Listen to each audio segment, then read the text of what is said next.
on the discussions and the deliberations in SO3. Ulrika, you'll present. Yes. Yeah. Close yours. Thank you very much. So I will present on our strategic objective 3 breakout session. So we presented strategic objective 3 as a kind of flow chart on how we think we can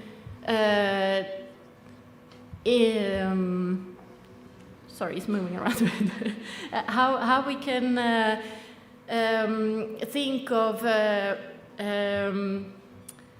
recognizing SEPs or the contribution of SEPs to area-based conservation, and particularly in terms of, yes, that would be great, thank you. Particularly in terms of OECMs.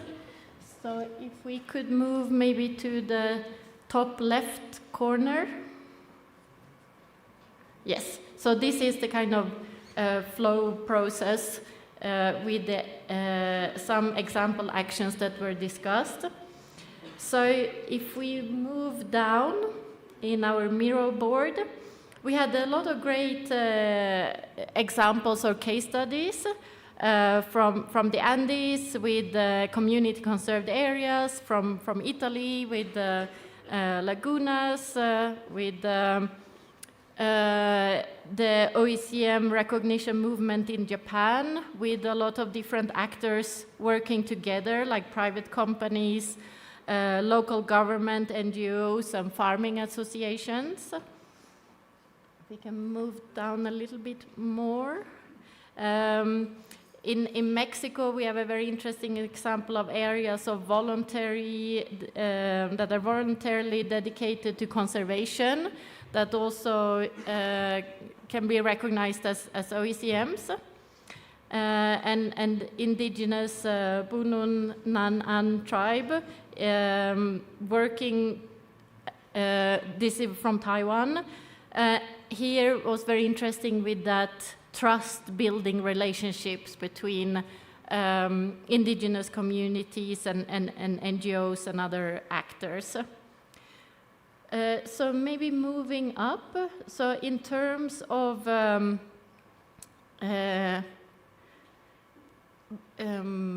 priority action 1, this is really about understanding OECM. So here we spoke about case study collections and the role of research in generating knowledge. Also here, we spoke mostly about OECMs, but also this strategic objective is about protected areas and where relevant ITTs, so also about following Article 8J under the CBD on where we will go with ITT recognition. Under this priority action, we also spoke about the importance of developing kind of understanding of OECMs from the guidance that we have, but putting it into the context of SEPLs. Then in the next kind of black box here, it's the actual process of recognizing OECM. So under priority action 2, it's that kind of initial assessment of potential areas to understand what are the benefits for SEPLs to become OECMs, how we can recognize the biodiversity value and the role of citizen science, to have a multi-stakeholder support system here to really engage everyone in the objective of trying to find the areas to be recognized as SEPLs. If we move up a little bit, so this priority action 2, it's also about working with all these actors to understand what kind of areas and where we can find SEPLs. Then in we kind of put priority action 5 and 7 together a little bit for this context. So this is all about effective management and understanding how that effective management looks in the different realms of a SEPL, which resonates also with the different areas on the target 3. So it's terrestrial, it's inland waters, it's coastal areas and marine areas. And here we have, of course, a specific priority action on those marine areas. And there was a discussion there also about develop synergies with what's going on at regional level, to understand how those can be potential OECMs. Then priority action 6 on monitoring. That's a kind of cross-cutting across this box, because the monitoring and using the tools that we have is needed for the whole process, both for understanding where we have potential OECMs to of course, the whole important FPIC, so the consent part, but then also in the assessment of OECMs and beyond, when we continue to do monitoring to assess whether those biodiversity values are being kept in the long term. So then maybe moving a bit to the right. Here we also have the learning component, so priority action 4. We discussed the importance of networking, multi-stakeholder partnerships. There are also various platforms and that can support this peer-to-peer learning. And some examples from Taiwan on the Satoyama Initiative. And all this learning, kind of, if you see this, if we can follow the green arrow on the screen, this learning and knowledge generation, it also feeds back both into strategic, into priority action 1 and this whole kind of group of priority actions where we do the kind of OECM assessment. And then we have the last priority action 3. That's more the international cooperation, so to bring that up to CBD and to other international networks. Then lastly, also if we move up to the right-hand corner, we discussed some cross-cutting issues. So who are the actors that are important for the good governance of SEPLs? And we discussed a bit how decisions are made on top-down versus bottom-up, the importance of FPIC, of course, and also the private sector engagement, what role do they have? In terms of mechanism, we discussed the importance of financing.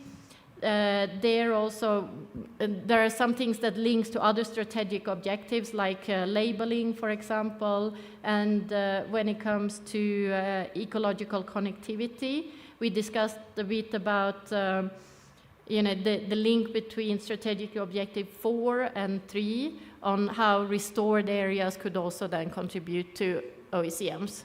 So yeah, that was a very quick overview of all the discussions we had, and I just want to thank everyone in the groups for all your great contributions. Thanks a lot. Thank you, Ulrika. Paulina, do you want to add anything? No? You're good? Okay. Thanks. You can sit here. Ulrika? Stay. Just have some brief Q&A if possible. I'm going to invite Peter and Engin to come on next.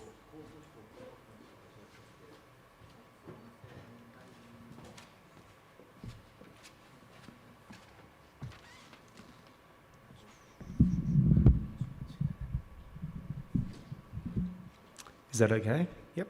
Yeah. We're good. How does it look like on the big screen? That's probably the first thing. So that's all ours. Okay, good.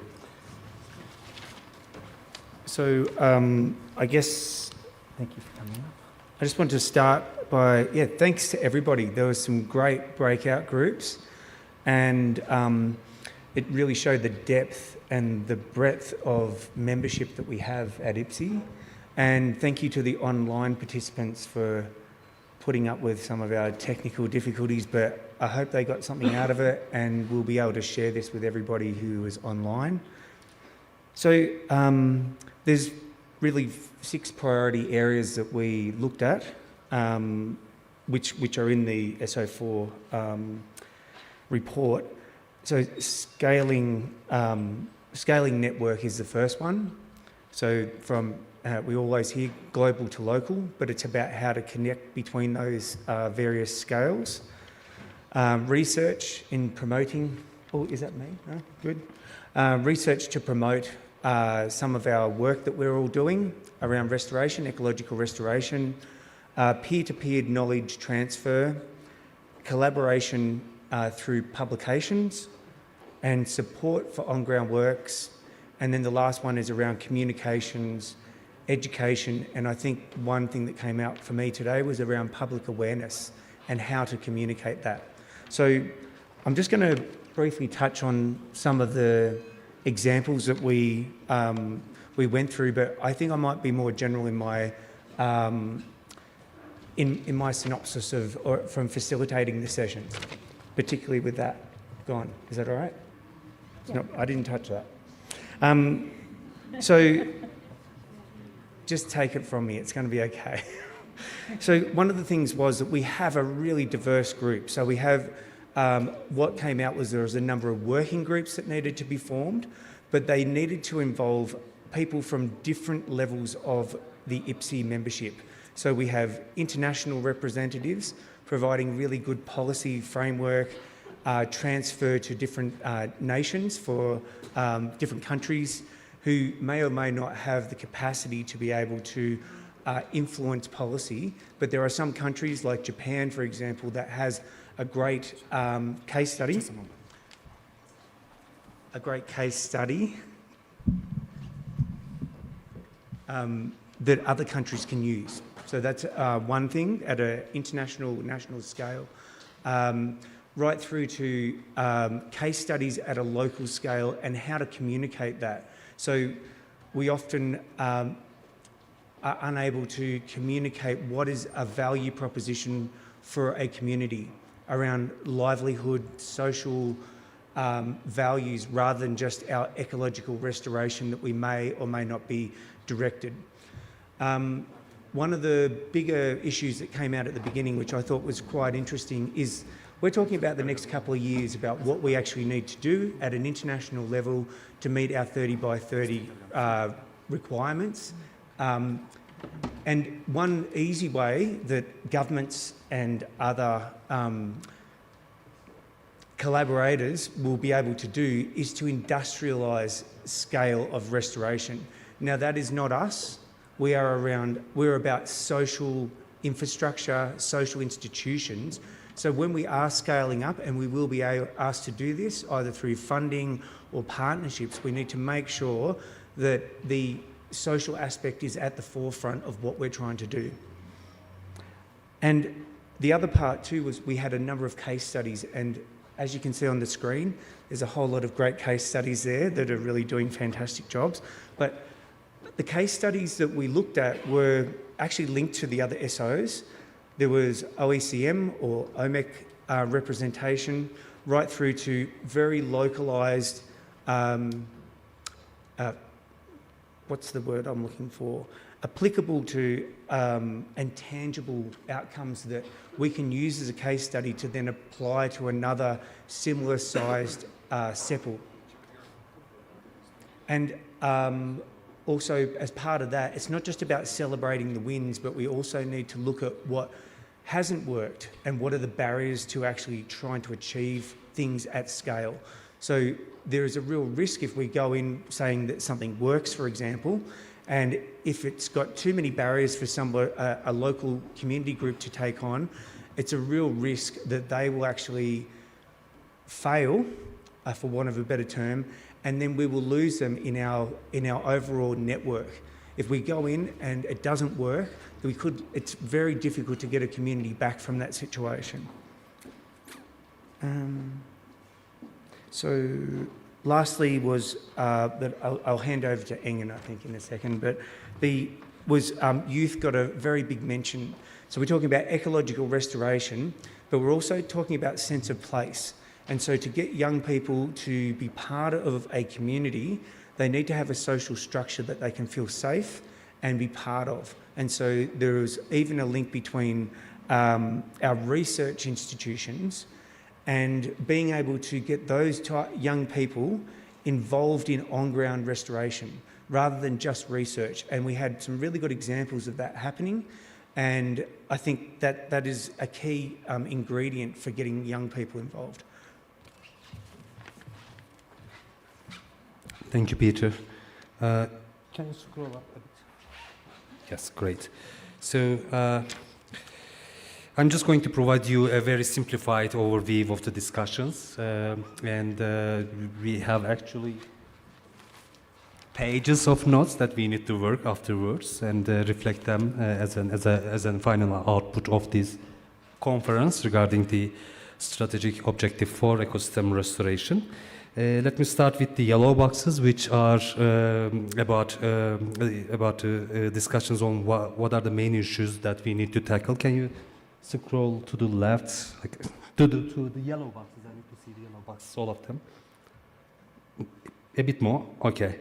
So, as I said, these are very simplified, results of the discussions. The first one is about local scale community seed banks and nurseries and cultural species and habitats, and sacred groves were given as an example, as an issue that we need to tackle, and we need to focus on regarding ecosystem restoration.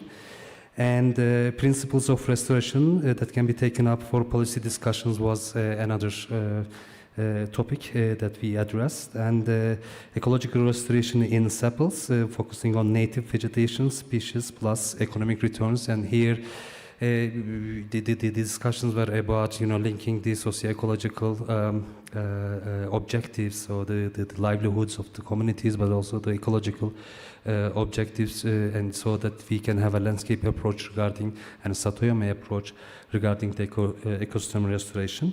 And therefore, the focus on what is important to sepals actors, well-being, food security, and water security is an important topic to be addressed in this sense.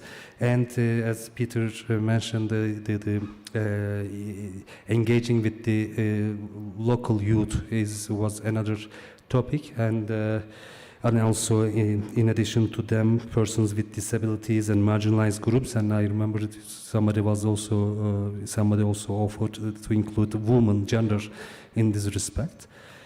And one other topic was focus on ecosystems, habitats, as it can result in multiple benefits, as degradation leads to multiple adverse effects. So it's about systemic approach.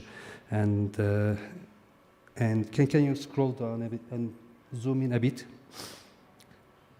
Left, okay. So working at all scales and different actors to mainstream industrial scale restoration versus local restoration, as Peter mentioned. Ecological restoration and cultural restoration, rights to land and tenure is a critical issue, linking between different interventions, and intergenerational transfer of knowledge and culture. If lost, what is the fabric that holds the system together? How do we communicate? These were discussed in almost every group. 3 minutes. Okay, so I'm going to the next. I'm moving to the next color of boxes. Can we move to the brown one? So these brown ones are what can we do in terms of in order to tackle these issues.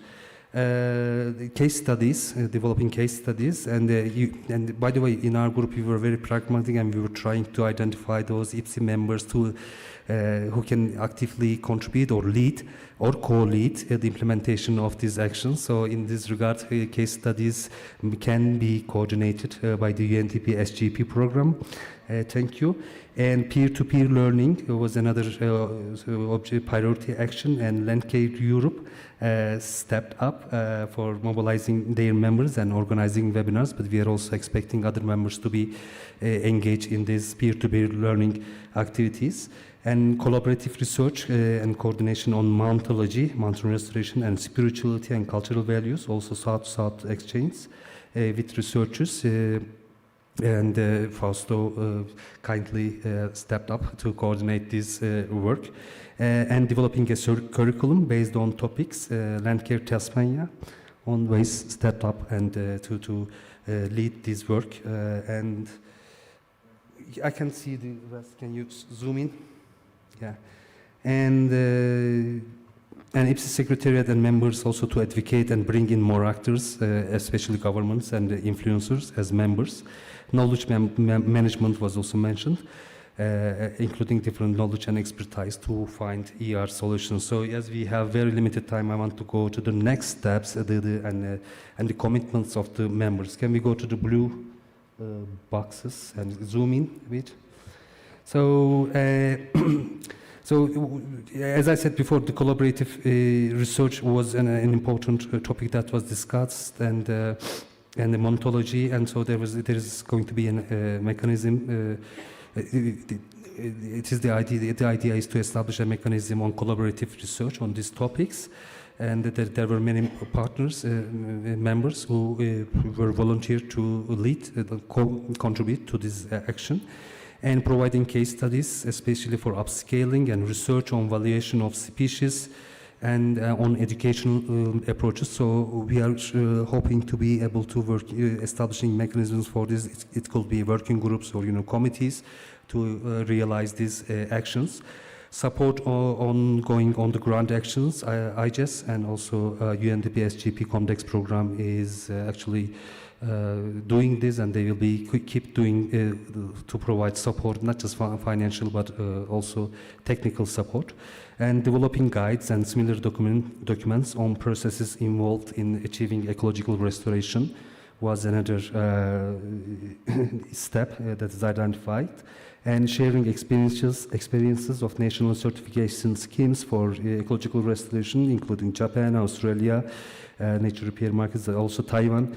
And also there was a reference to Nature Positive Summit, which one is going to happen in Japan, in the next one, and including the process and experience. And Landcare Tasmania also volunteered to take an active role in delivering this action, and developing education-based program for SAPLs. GYBN can partner Landcare Tasmania, UFQ, EICM, and including several elements of SAPLs into curriculum. And there was also another idea of establishing a teacher training network and developing, the materials that can support teachers in delivering this curriculum. And engagement with governments and policymakers, compilation cases of good practice by governments to support ecological restoration, because we already have many good examples, such as the case with the Japanese government or the Taiwanese government on ecological restoration with a SAPL's approach. So this can be communicated to other governments and educated to other governments for transferring these experiences into their national policies and legal frameworks, and also working with the international organizations to put pressure on other governments, to support the ecosystem restoration within this action plan. And youth engagement and partnership across all priority actions. We kindly ask Global Youth, the BN, if they could contribute, and they are going to check it, but the idea is to establish a task force with the contribution of all the relevant members, and mobilizing the universities to include SAPL's principles into their curriculums, and UFQ and Landcare Tasmania is going to lead this work, and the coordination will be done by the UFQ. And engagement of Ipsi members in national planning processes and also supporting them in their engagement was another step. And case studies and mobilization of members on ER. We have many members who have on-the-ground experiences also regarding on-the-ground restoration actions, but also research. You can see here Biodivert, VCAM or EPCO, and so we have many members that can provide case studies. And also there was an emphasis on strengthening connections between the UN Decade for Ecological Restoration and CEPAL's activities. And it's also actually within the action plan that through the task forces of the UN Decade of Restoration, we are going to deliver and achieve this next step. And working group on education, again UFQ could lead with VCAM Landcare Tasmania. And there was also the making explicit linkages with ECO-DRR and MBS, nature-based solution, was identified as a step to be realized. So, we are going to share all the results later on, I assume, with all the members. And thank you very much again for your all valuable contributions. Thank you, Engin and Peter.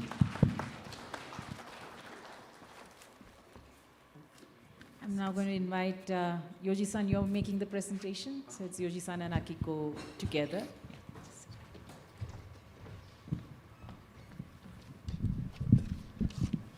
Good afternoon, everyone. I'll finish in 10 minutes. Okay. Okay. Down is 4. Down is 4. Okay. This is strategic objective 5, sustainable value chain development.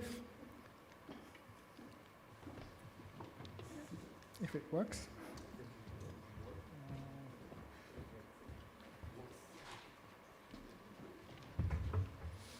Okay, so I think you can you just walk the yeah, it's not working like that. Okay, swipe works. this is forward.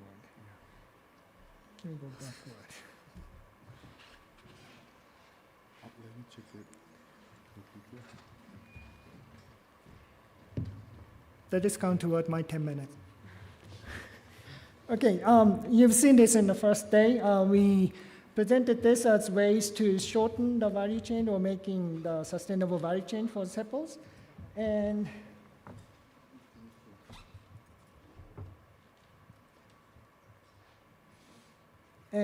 issues and challenges we already identified through the thematic working group discussions, and it's presented on the page 17 and 18 of action of implementation plan. So we didn't spend more time on this. We just moved to what we can do to cause action.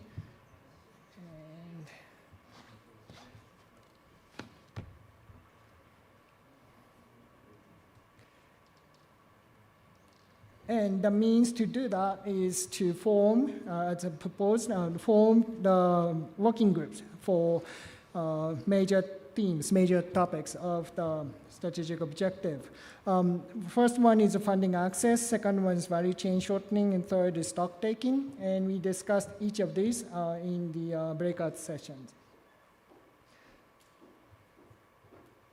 Okay, and this is a result of the discussion, not capturing everything, but the main points. But the time is limited, so there's a summary on the next page. Okay, so points raised in about the 3 working groups, the suggested working groups. Funding access, this is a very important topic. Everyone wants to have more funding to do activities, but no one wants to raise funds for someone else. So there was big expectation for the Secretariat to play this role, but we know that that function is very limited, and we gathered here for common interest, was socio-ecological production landscape. So members have big roles to play. So that's the discussion that we had. And the points raised on top of what we already have in the previous slide is that the funding access working group need to develop the resource mobilization strategy. And quantity is important, amount of funding is important, but also the quality is important. The funding flow needs to pay attention to the recipient of the funding. Like gender issues, the women group need to receive adequate funding so that they can be functional, and youth groups also need funding. So the funding flow specific to those sectors of the population is very important. So that's the quality aspect. The resource mobilization strategy need to align with global agenda. KMGBF, of course, there's a global policy commitment. TNFD, looking at more of a business engagement. And look at the policy aspect, it's important to approach the funding agencies like GEF to make resources available for activities. So all these global agenda, global commitment need to be well studied and incorporated into resource mobilization strategy. And we need to have like funding for activities and also secretariat function. This goes beyond this strategic objective, but those are the important points raised about this during the discussion on funding access working group. The second one, the shortened value chain working group. This is meant to be like as the community of practice. It's a platform for discussion and knowledge sharing, experience sharing for the members and beyond of implementing the activities that's captured in the previous slide at the 5 approaches, and work on the successes and not just successes but also failures, learn from failures and make the next waves of activity better. And the shortening value chain, we need to also consider non-agricultural commodities, ceramics and handicrafts. Those are the ones that's raised for specific examples. And also this SEPO's activity need to coordinate with other activities in the landscape, like tourism, so that there's more funding opportunities and more action, more impact opportunities can be generated. And while we do this, visibility of the SEPO's or Satoyama Initiative need to be raised, and also marketing strategy is very important. Certification is there, many of them are there, but the Satoyama specific certification or labeling can be developed, and how to make that more impactful. The visibility is very important. And stock taking, very important for monitoring and evaluation function. But when we do this stock taking, we need to have like a specific attention to specific aspect. Extracting common principles from success and failure cases, an important topic that we need to look at while we do stock taking. And evaluating existing case studies. We had this in the third working group, mainly because we are looking at activities that can start from this point on. But we Ipsi already have many case studies collected, so we need to we can look at those existing case studies and learn something from that.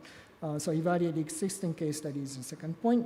And longitudinal analysis is an important perspective also. And things that can things that can start at one point need to be revisited and see the effectiveness of those interventions. And some things like that, a longitudinal analysis of the case studies. And there is an idea or concept of having SEPOs as living laboratories, getting the SEPOs generate a lot of information, so and use that as a laboratory to generate information, inform our future activities. And those are the working group discussion, and there are cross-cutting aspects there. 3 working groups. These are not independent of each other. It's actually 3 different aspects of one activity. So there's strong interlinkages among the 3. So these working groups need to collaborate closely. And schedule is very important. We didn't have a specific schedule in mind, but we need to keep these upcoming Ipsi Global Conferences 11 and 12 in mind, and also other major international gatherings of IUCN and CBD and other venues that many members get together. So we can use those platforms as an opportunity for in-person discussions. And these ideas that's listed here has a lot of relevance to other strategic objectives, which you've seen in the previous two presentations. And roles of secretariat and roles of members had to be discussed and further strengthened. And we collected the interest of participants, and in order to have working group, we need to have members. And we asked through this link, we asked for the interest of the participants who want to be part of the working group, or maybe just be there and be informed of the discussion. Whatever the levels of interest, we collected those interests, and then as of now, 16 organizations and 16 persons expressed the interest. 8 for the value-add, 8 members for funding access, 7 for shortening value chain working group, and 6 for stock taking. But we haven't closed the list yet, so if you're interested, please let us know by responding to this very simple questionnaire. Okay, that's it from me. Thank you. Thank you, Yoji-san. Akiko, do you have anything to add? Yeah? You have? You're good? Okay, thanks. Okay, we are really running late on time, so maybe one question from the audience, if there is something that's burning for clarification only for now, and then I can quickly go through what we are thinking of as how we will now proceed from here on with all the information that we've received. I know that's very, very wicked of me to do just one question. Sorry. Okay. All right, then let's talk about, but first, huge congratulations and a debt of gratitude to all the facilitators and to all of us for the extremely rich discussions. I think we've seen, it's interesting that across the 3 groups, we've seen so many points of congruence. There is so much confluence of ideas, but also there's a lot of distinct ideas. And like Yoji-san finally mentioned, there are overlaps, but it looks like there can be a lot of information that can go between the SOs and also the working groups. It looks like every group has spoken about it, that we have to have some kind of a working group or a committee that is much more distributed division of responsibilities and tasks, which is very nice, which is the spirit of Ipsi network itself, to see how all of us together can contribute to advancing these issues and also advancing sepals. So what we plan to do is we will do a further round of analysis from the Miro board, from the notes that we have received from the facilitators. We will compile them and we will share them with everyone in a format that is easier to digest, because this is quite an information overload, we could say. But also we may run, and SO5 has already shown the way, thanks to you both, Yoji-san and Akiko-san. Maybe we were thinking that we would run a survey, because we would also like to know specific interest from across all of Ipsi for specific topics.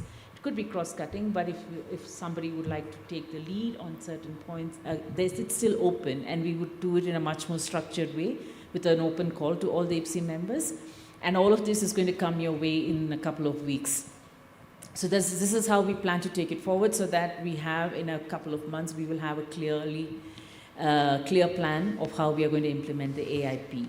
The AIP itself will be, after editorial changes and all of the suggestions that were done, will be shared with everyone in due course very soon. And you should be hearing from us. So with that, I'd like to close this session, and we'll now go into the next round of short presentations that people will have. Thank you, everyone.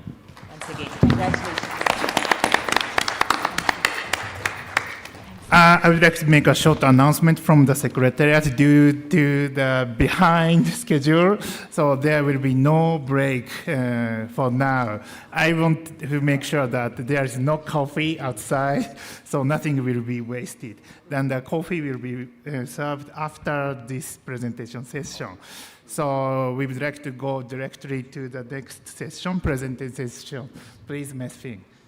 So thank you very much.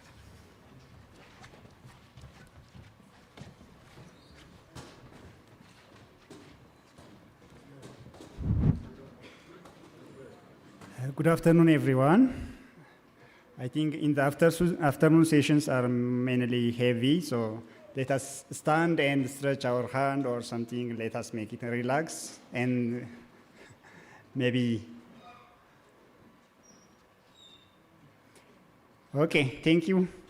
So now we will have short presentation. So this short presentation, the idea behind is it will, in order to highlight the ongoing activities, case studies, and also projects that contribute to Ipsi strategy, and also offer practical insight from the Ipsi community. So for this purpose, this short presentation has been announced during the last January. So during that session, around 29 proposals has been submitted from different Ipsi members. So we kindly thank you for every members those submitted for these proposals.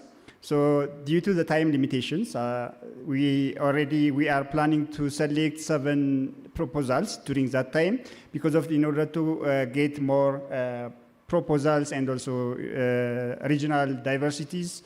The number of proposals we enhanced to 10. So 10 proposal has been selected based on the relevance to Ipsi 10 and also Ipsi strategies, and also contribution to different diversity, including ecosystems, regions, and also gender things, and also based on innovative and quality and clarity thing. Based on this criteria, 10 proposal has been selected.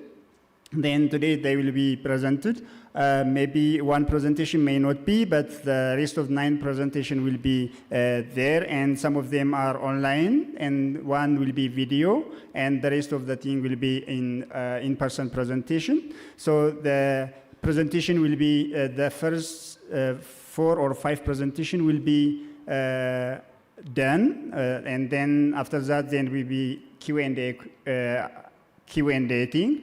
Then based on that, after we will have 10 minutes for that, and then we will continue for the presentation, and then finally we will have another Q&A.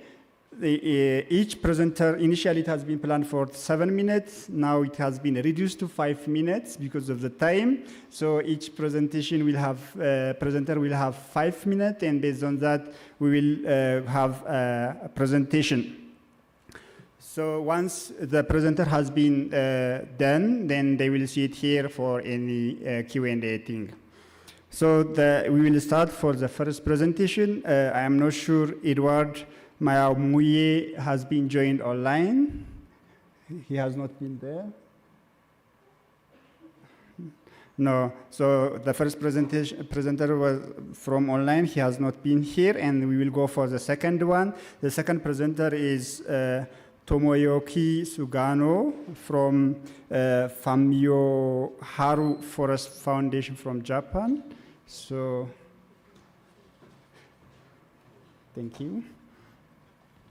Thank you for coming. Then this floor is for you. You need to, we can say next for the slide, the next one, okay? Okay. Okay. Thank you for giving me this opportunity to make my presentation. I'm from Japan. It's a country of not good at English. However, Japanese archipelago has abundant rainfall, moderate climate, and rich accumulated soil. Therefore, we are very grateful for this environment, and I really can feel that we are a part of an ecosystem. We are a forest owner and forest manager. Forest management is not just about timber. It's a powerful tool for habitat creation. It is not only cutting trees, but also creating a habitat for other forms of life. So let's get introduce our experience on the OECM certified forest. It also is a typical example of socio-ecological productive landscape of forestry. Our forests are in Hokkaido, Japan. Next slide, please. In the unmanaged plantations of high-density conifer trees, the lack of sunlight inhibits the growth of understory vegetation. This lack of complexity leads to a decline in birds and other wildlife. Oh. Back.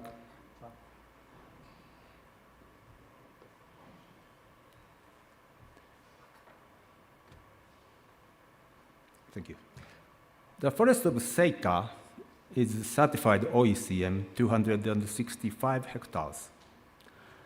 A half of this area is covered by natural forest, and a half is man-made conifer forest. We have a management plan for the next 6 decades on this forest. These are forest operations carried out in recent years. The age composition of this forest is so biased now. So we are operating every year, the thinning of about 10 hectares and clear cutting about 3 hectares every year. We can feel the biodiversity in the level of landscape from here. There was no view from here until we made a zonal clear cutting. Next, please. Diversifying the forest by logging is important. It is important in terms of vertical and horizontal, also in terms of long-time succession of vegetation. Transitioning from dark, silent plantations to light-filled mosaic landscapes, we use both clear cutting and thinning. We disperse smaller cutting areas to maintain forest connectivity. Creating a patchwork of habitats will support biodiversity. Next, please. We have established a local-based system which involving landowning, forest works, and timber production. Timber processing. Our timber is transformed into plywood, veneer, and constructed lumber, while byproducts like sawdust support local dairy farms for cows and biomass energy. We are reinvesting these revenues and subsidies into forest thinning and maintenance. This is ensuring the survival of our own and local biodiversity. We put biodiversity in the articles of incorporation and fully non-profit. Next, ending. Next, please. Ending. Our approach is born from Japan's abundant rainfall and the richness of soil accumulation. It is also fostering a unique Japanese view of nature. We demonstrate that the wood production and biodiversity are not mutually exclusive, but mutually reinforcing. And we are now monitoring the status of birds, flowering plants, and mammals. Would you like to experience the socio-ecological aspect of Japanese Satoyama culture firsthand? We look forward to welcoming you to the forest of Seika. Thank you for all your attention. Thank you very much. Thank you very much for Sugano-san from Fumiharo Forest Foundation.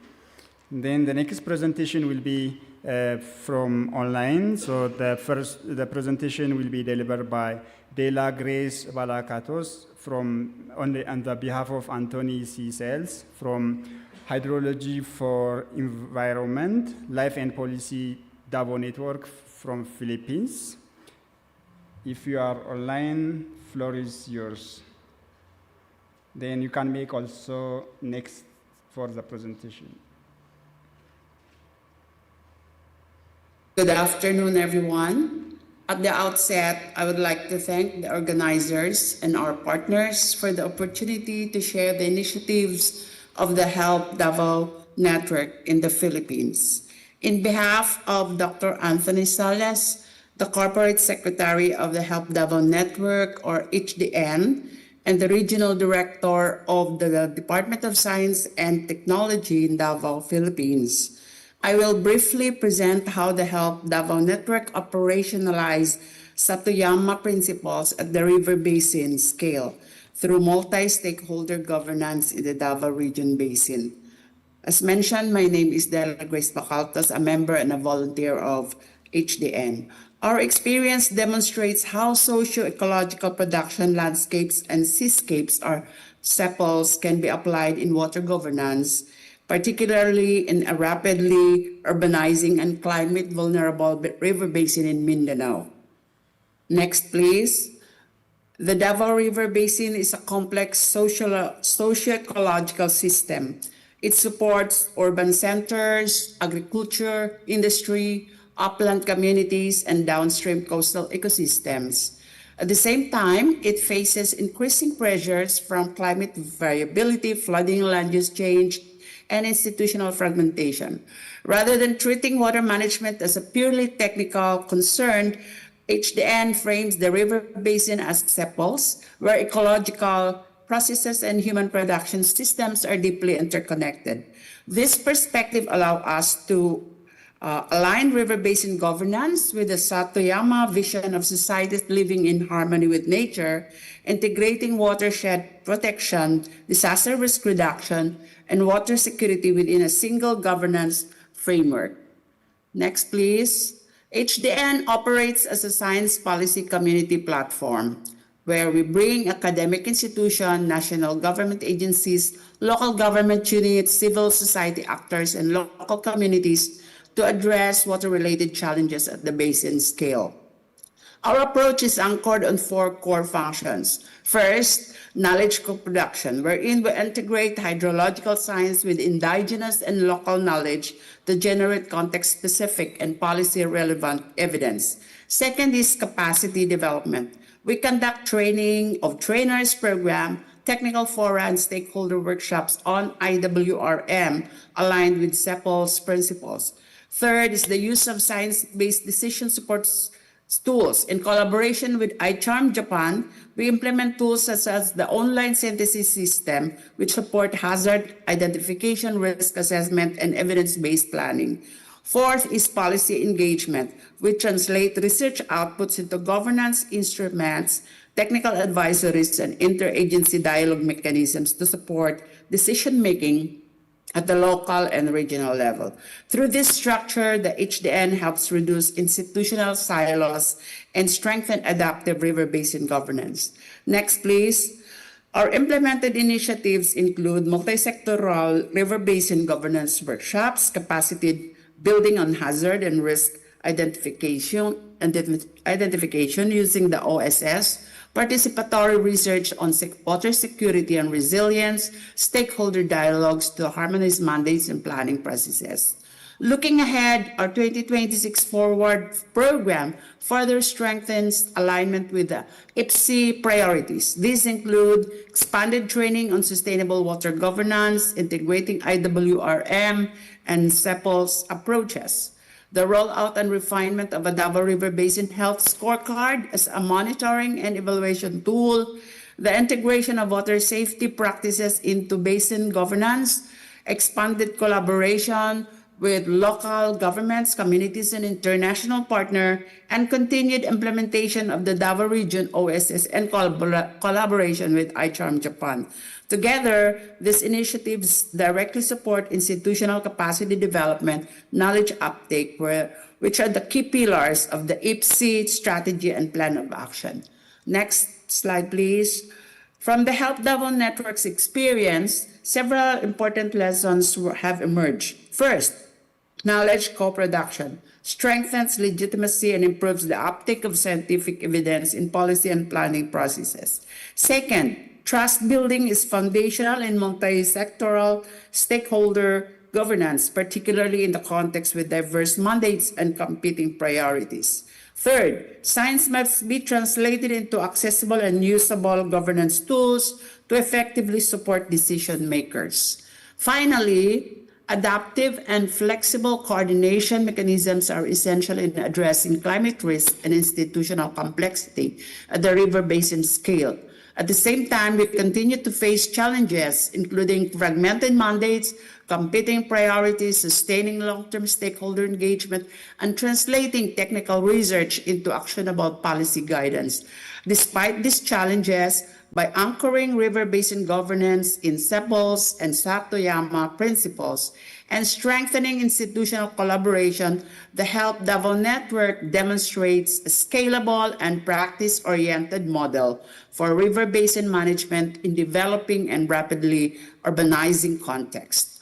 Our contribution to Ipsi is therefore practical, an operational example of integrating Satoyama principles into water governance through a science, policy, community linkage.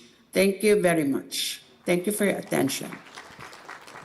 Thank you very much for a nice presentation, Dela.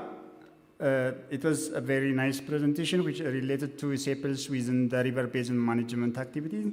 Thank you very much for your time. The next presentation will be by Guido Gulani D, sorry for the naming, from Ancient Grains Association. Floor is yours.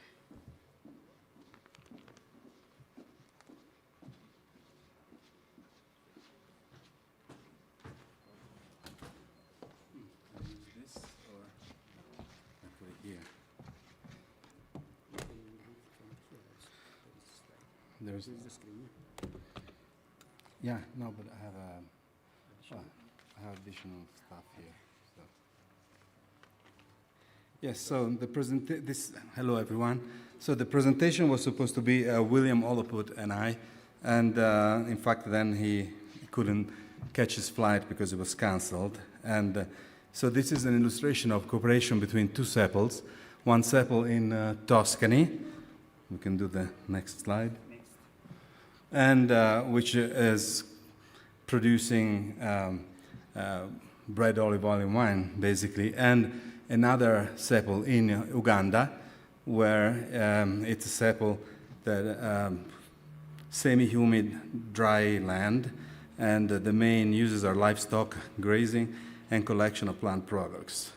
So the soil is not good for cropping. In fact, William calls this an unproductive socio-colonial landscape. And so when we talked at Ipsi 9 over a bottle of wine that I provided, I said, you can ferment this stuff? And said, yeah, it's good, so can you come? And I said, okay, let's do it, because so we, in Akita, we decided that we would do this and apply for the STM mechanism, and because the project that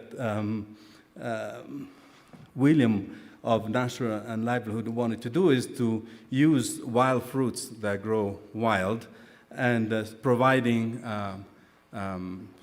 revenues for the local people, since the soil is not very fertile, but there is several species of plants that produce edible fruits that you can ferment. You can see two there in the bottom. And so this summer, the SDM was accepted, and this summer I went to help, as you can see, with a team to pick the fruit. But mostly, can we do the next slide? this slide is about where the project is. So the project was in the making for 12 years, I believe, but it has started by making jam and making different juices, but that was not enough, wasn't creating a lot of revenue, so they decided to make an alcoholic beverage, which would be more in demand, especially for tourism, and therefore, but the protocol wasn't set up as they never fermented fruits there, and so they needed somebody to establish the protocol. And to bring it to the next level, there would be a small-scale production that will bring economic revenue. Can we, next, please?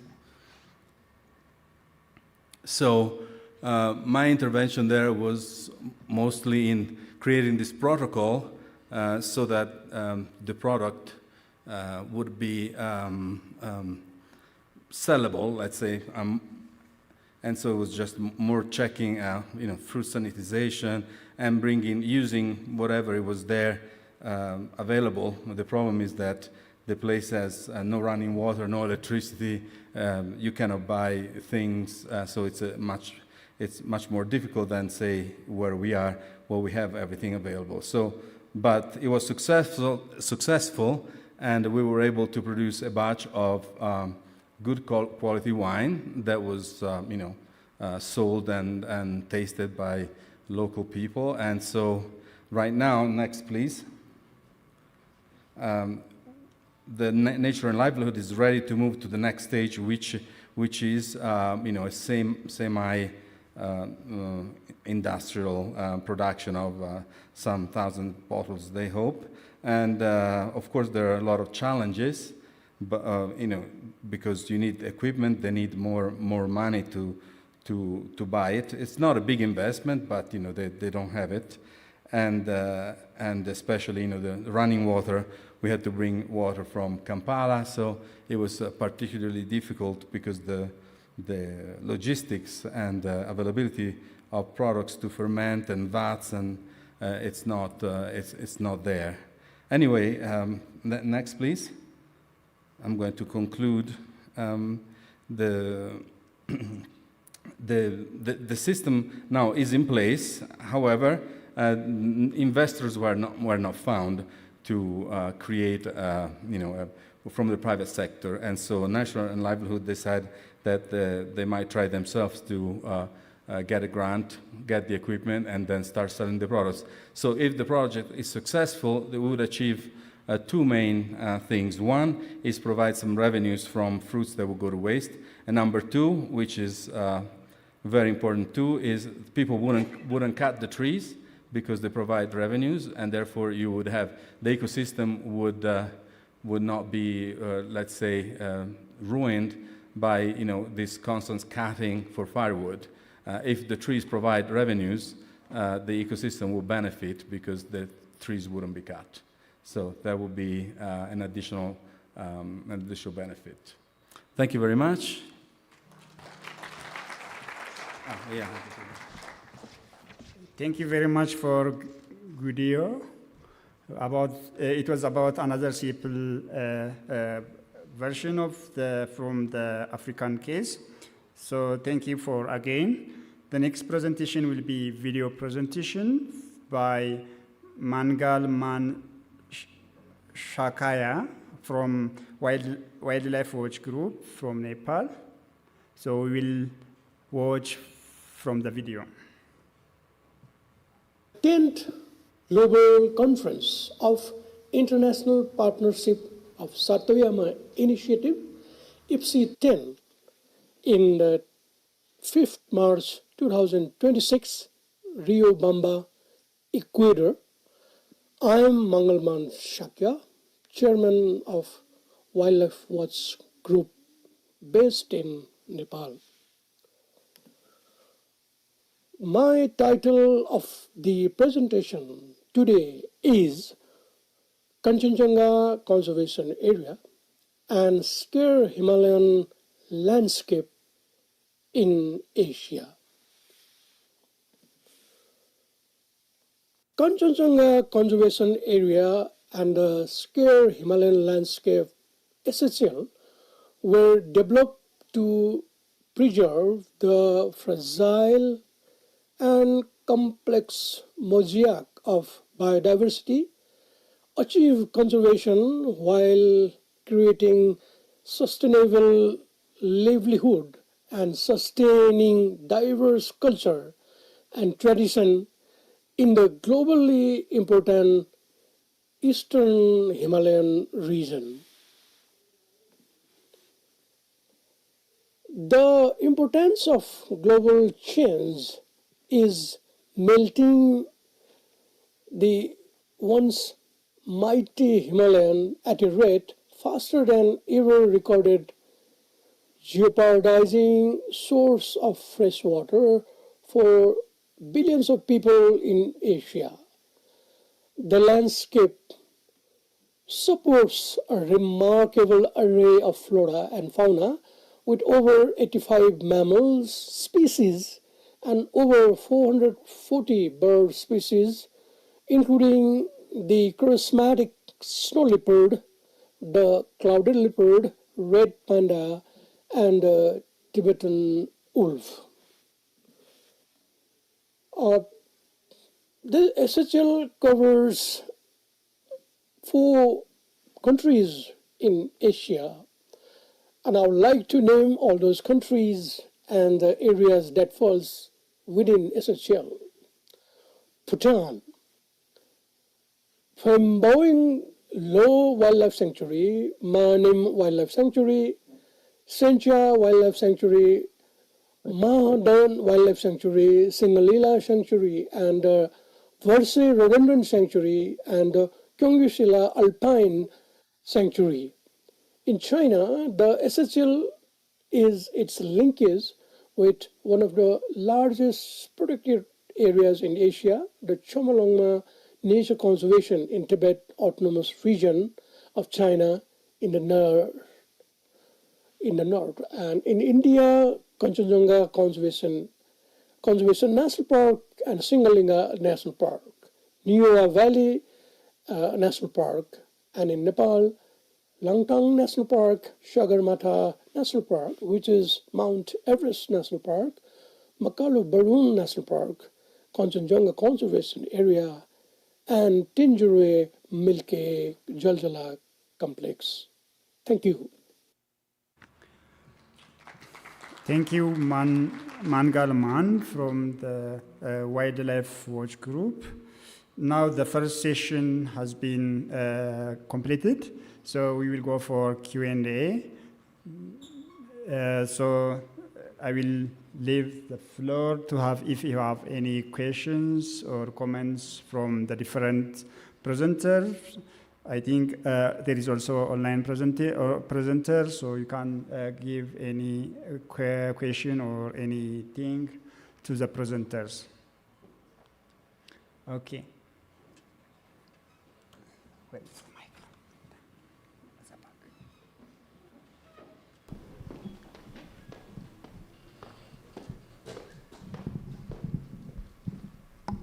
My question is, can you make wine for every fruit you can find? Is the name of this beverage is wine, or you need it a special fruit to be called wine?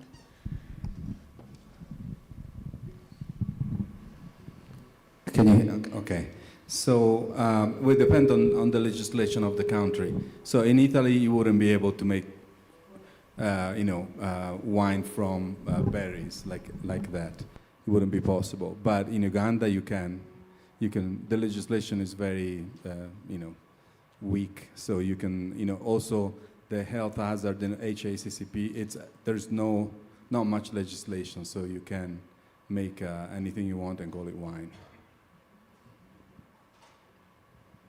Okay, thank you. Do you have any other question?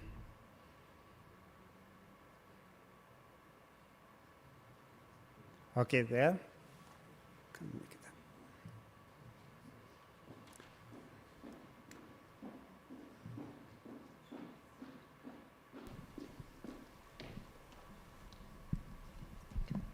I I have a question about the forest of Seca, the case. I'd like to know if you give any certification of the product from the forest, like label or something like that.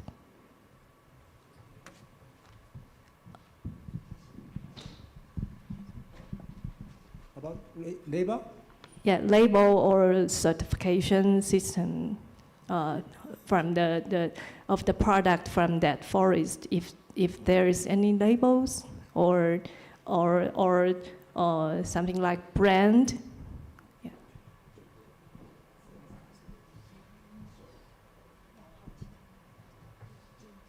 Now we have no certification for Okay. certification. We have Okay, no certification. thank you. Okay, thank you.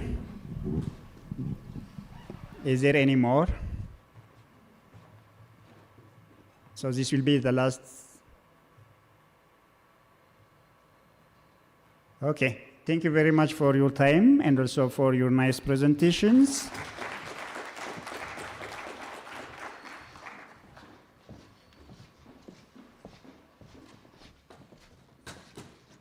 The next 5 presentation will be, I think, all of them are here in person. So the first presentation will be delivered by Paul Gross from Biodive Earth.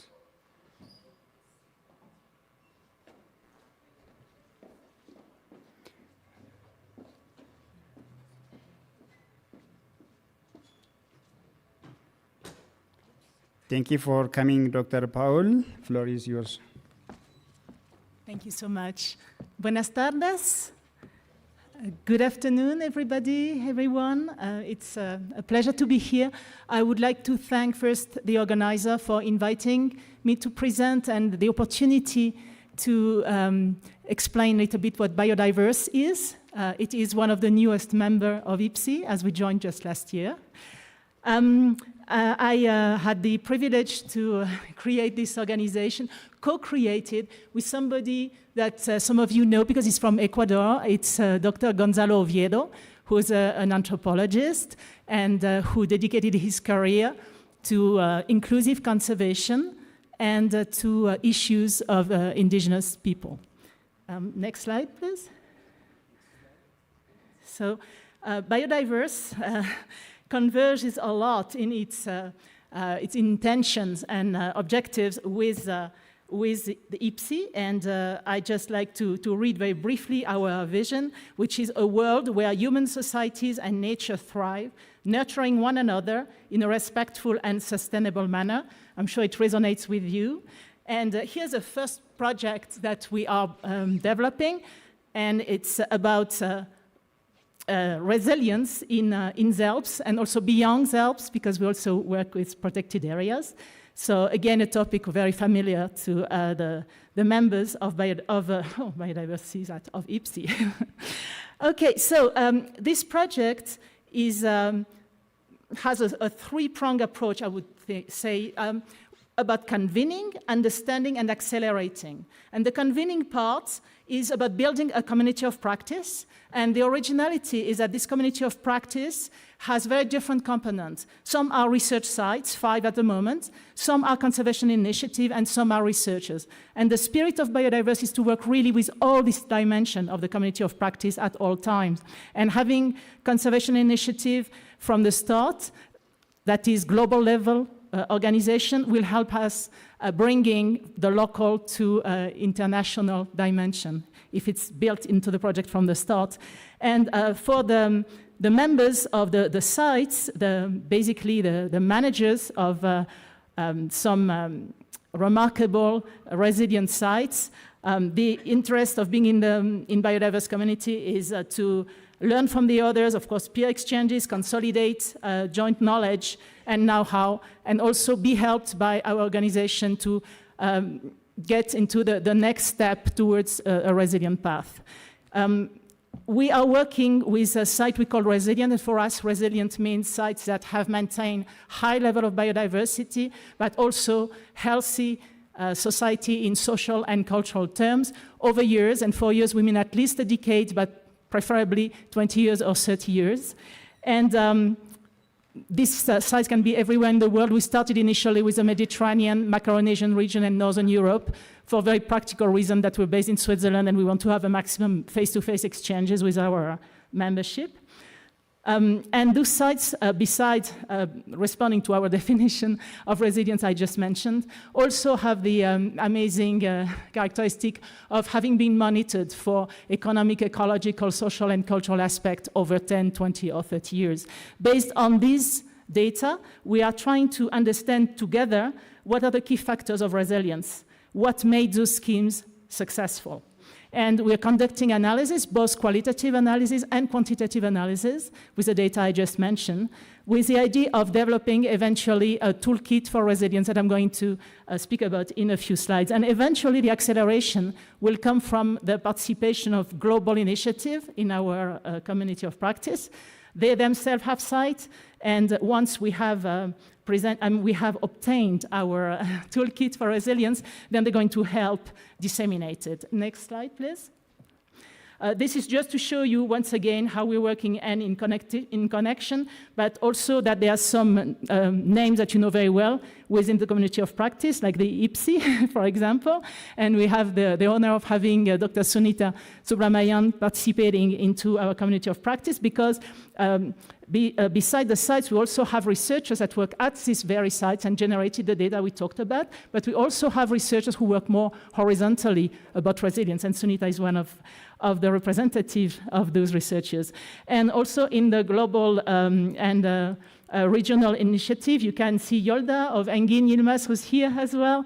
And I would like to say that I've spoken about pilot sites, but we're also looking at 4 research sites at the moment, and we are developing a collaboration also with Paulina Karim and hopefully other organizations in Taiwan at the moment. So just to say that we don't have only like a link, like a strategic link with Ipsi, but also very a personal link and organization link. Next one, please. And this is the last one.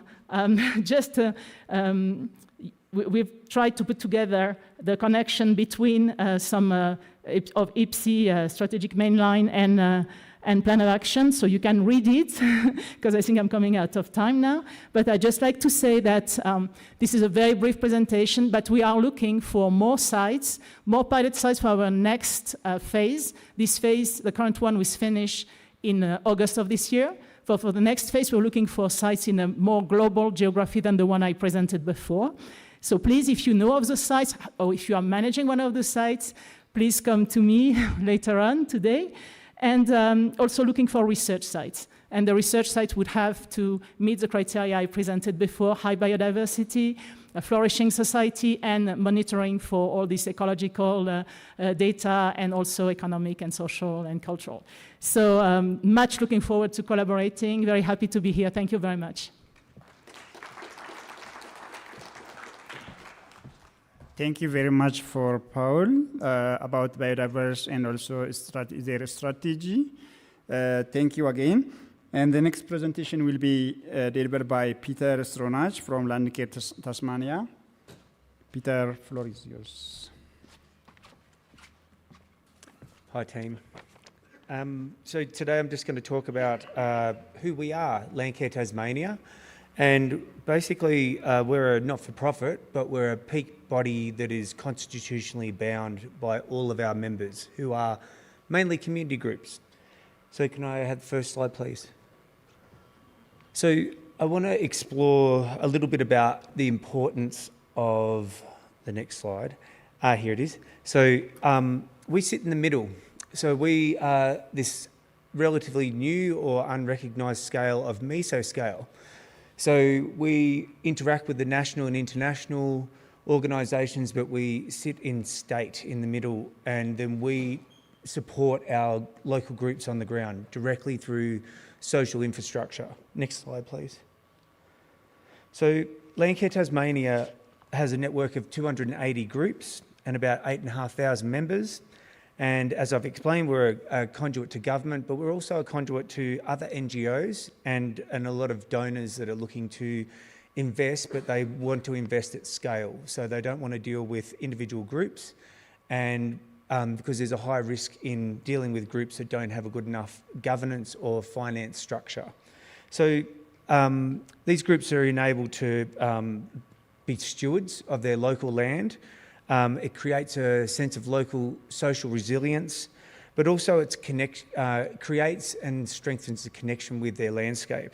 So we have, at the bottom, you can see a very wide variety of activities and places where these groups operate. So we're operating across a whole island, which is from upland rangelands right down through to the coast and a lot of little islands. And our Indigenous communities are Aboriginal communities, and so they make up about 20% of our membership. Next slide, please.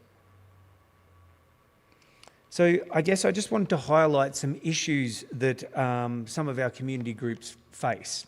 So they have underdeveloped governance and finance. They are more on-ground people. They need more administration, reporting, grant writing support, survey, and communications fatigue is actually a real thing. We collect information every year from our members, so we understand what their needs are and also what their pinch points or pain points are. So we also have a huge issue with succession planning. A lot of our members are older-based groups because they have more spare time to be involved in ecological restoration. So succession planning and knowledge transfer is a really big issue for them. We also have a number of groups that have 1 or 2 key people. There might be 20 or 30 people in the group, but the 1 or 2 people are the ones carrying the biggest load. And they're also the ones that are identified by external organisations as the ones to do more work. And these people are usually at maximum capacity already, but they can't say no, and usually it's left up to them. So burnout is a real issue with a number of our groups. So, and going on from that, there's a huge pressure coming to our local groups to participate in larger projects. So there's a lot of large external programs, and they're encouraging these groups to get involved, but without providing them with the social infrastructure to actually be able to do the project management and deliver the project. So we have, I've put the external organisations see our social groups as a delivery agent rather than a social institution. And so with that, it's about, they don't even understand what their own needs are without actually communicating that to other organisations. Can I have the next slide, please? So here's some of the different social infrastructure support that we offer. So we have an annual membership, which is it's a very small amount of money, but that allows us to collect really valuable ongoing data from our group, so we know the health, capacity, and trajectory of those groups. We have a member portal online, which is linked to a CRM, a client relationship management system. We also have, and this is a really important one, we have an expression of interest project bank. So any group or individual can actually put a project into our project bank. And this is not a full application. This is a very short understanding of what they need, with categories like a project less than 500 right up to a project of greater than 50,000, so we can understand what the need is. So when we're applying for funding of $2 or $3 million, we already have the projects. So it's not like we're inventing projects, we have the projects ready to go. And then I guess this is the other part, which may not be applicable to most countries, but we have a need for insurance of our groups operating as volunteers. So it's public liability and volunteer insurance that we offer as a bulk insurance package for our groups. A group going to an insurance broker by themselves is usually paying about 4 times as much as what we can offer, and also they have to fill out all the forms that go with that. So, and we offer small grants as well as big grants, which are really easy to get, and they're less than $400, and we actually don't need any reporting for that. And usually that is enough for some of our small groups to just continue to participate for the whole year. $400, it's not very much, but we provide that. And then lastly is where we're really making a big impact in Tasmania. We have devolved grants that are funded by Australian government, international agencies and big donors, where we're getting more than, so average is about $500,000 worth of grants up to $40,000 depending on the project. And we're getting about $3 million worth of projects coming to us to apply for that $500,000. And then what we've been able to do over the last couple of years is find another donor to fund the next triage of projects that have already been technically assessed. And then the ones that aren't applicable, we help them to develop their projects till they're ready to be funded. Next slide, please. And this is the last one. So I guess this is the last part of what we're offering. So number of outreach events. We have schools, we have community nurseries and seed banks, which have been mentioned again today. Community action planning, which has also been mentioned. We offer digital literacy training and a digital library to actually have documents put online that are from groups so that we don't lose those plans that are often in the top drawer of one person's property. And then we have a lending library for equipment for citizen science, and we have a huge conference that involves everybody from all over our state to get together once every 2 years. I think that's the last slide, but go one more, but I think I'm done. I won't, it's another big slide, so I'm gonna just leave that there while we wait for the next person to come. Thank you.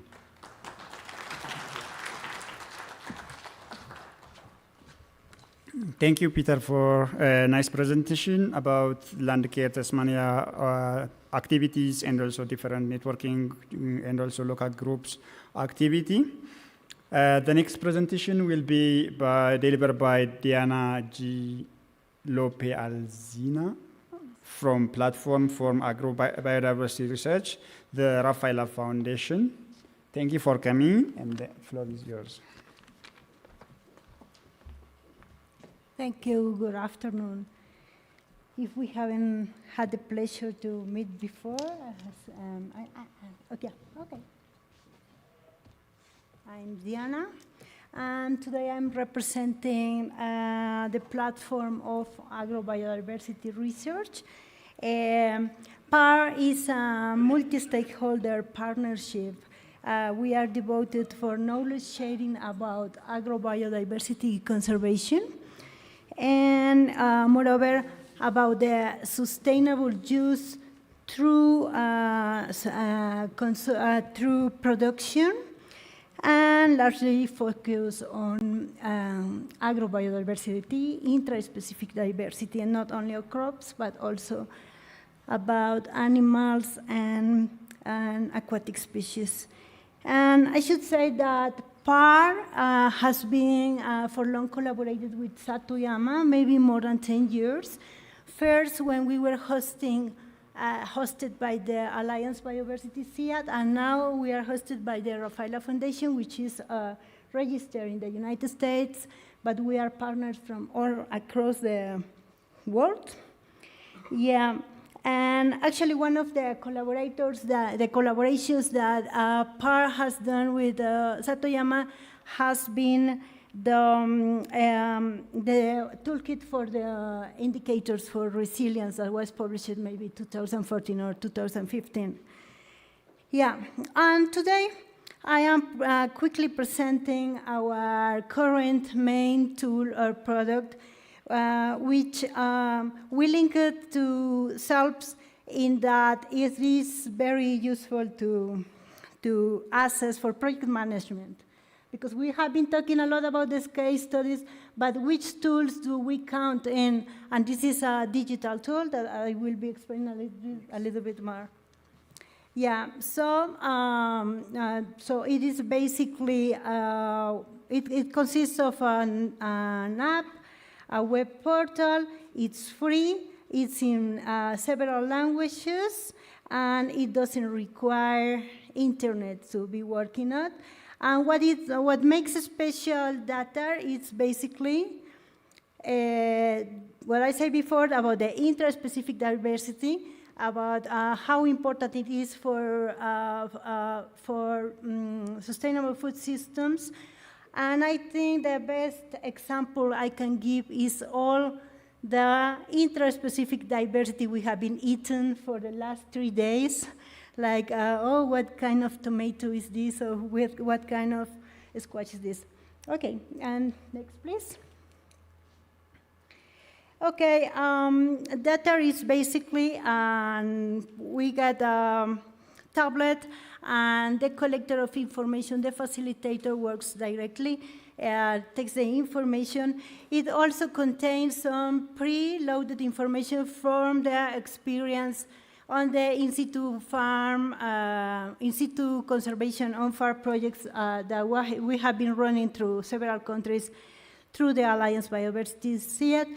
And it links to it has many chapters that links to decision-making tools. Next, please.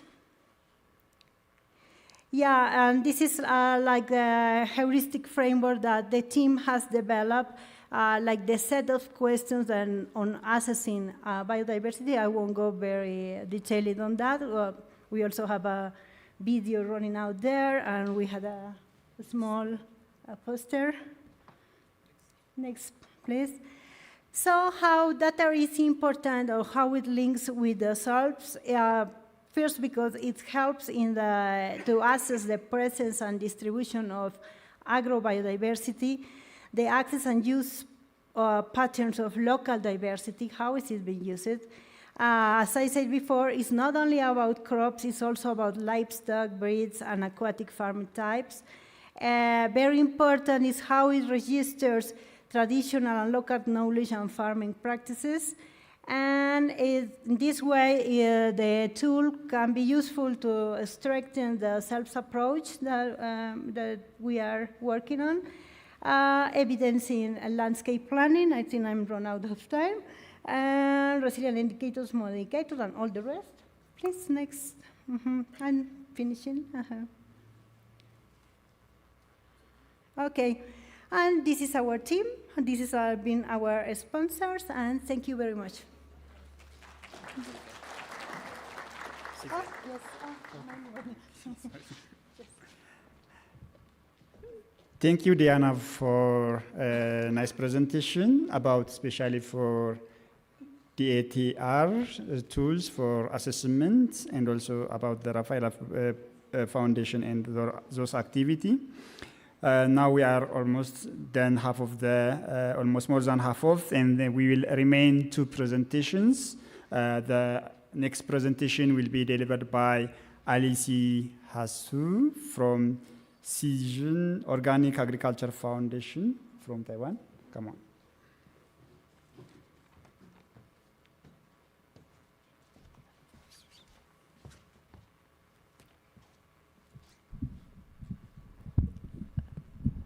Okay. Good afternoon, everyone. I'm Alice Xu from the Sijun Organic Agriculture Foundation in Taiwan. Today, I'm very honored to share a case study that we first submitted when Sijun joined Ipsi in 2016, the Green Conservation Label. Over the past decade, this collaborative initiative with the Forestry and Nature Conservation Agency. Today, we also have a delegate from FANCA, who is Mr. Lin there. And this project has achieved significant progress and remarkable outcomes in restoration samples. Okay, next, please. In 2009, a mass poisoning of the endangered fish and tail jacana. You can see on the slide the bird. The poisoning, the accident sparked, the jacana poisoned due to pesticide use sparked a national crisis in Taiwan. This accident catalyzed a landmark partnership between the government and Sijun. We launched the Green Conservation Label Our mission is to transform production landscapes into safe havens for wildlife. This initiative directly contributes to the restoration of sepals, ensuring that agriculture becomes a solution for biodiversity, not only a threat. Okay, next, please. Along with the objective one, we focused on knowledge production. We collected and codified 15 years of tacit farming experience of how to create and protect a habitat into the replicable Art on the Farm manual, integrating traditional and local knowledge into modern science. In this progress, Cixin acts like a translator, bridging the gap between scientific conservation and practical farming. And under Objective 2, we build local capacity by empowering farmers to lead the transition through integrated pest management, filling the knowledge gap between the grassroots and national strategies. And we also encourage the farmers to use the APP iNaturalist to encourage farmers to upload their observations on the farm to the system. Next, please. And for Objective 3 and 4, we recognize agricultural landscapes as vital OECM potential sites. By integrating green conservation with Taiwan's payment for ecosystem service, we ensure ecological restoration is supported by the policy. And to fulfill Objective 5, we build market resilience. We don't just ask farmers to conserve, we create value with them together. Through high-value processing and stable procurement from supermarket to five-star hotels, we transform conservation from a farming cost into a competitive advantage. Okay, next, please. And the Nan'an project is a snapshot of green conservation action in Taiwan. In cooperation with the local indigenous people for past 11 years, we restored 20 hectares of organic sepals, preserving 17 types of traditional beans. The community-led effort protects 22 endangered species and has gained significant international proof.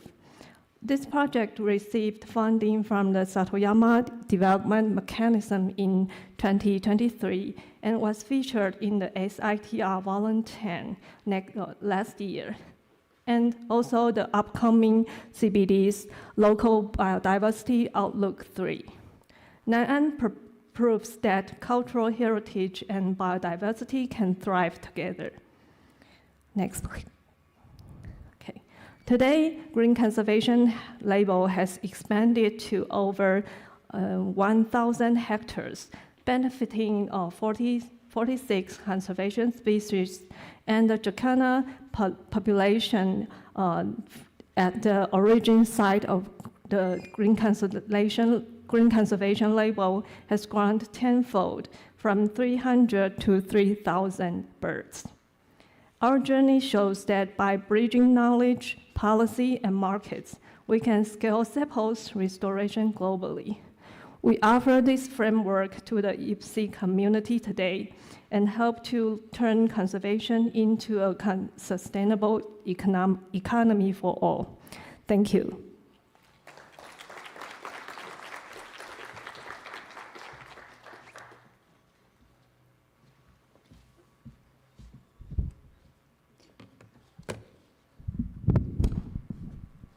Thank you, Alice, for a nice presentation about the green conservation labels in the case of Taiwan, and also the other activities related to sepals and the Ipsi strategy objectives. Thank you. We will have the last presentation by Bibiana Villa from VCAM. Okay. We see the presentation here. have to change glasses.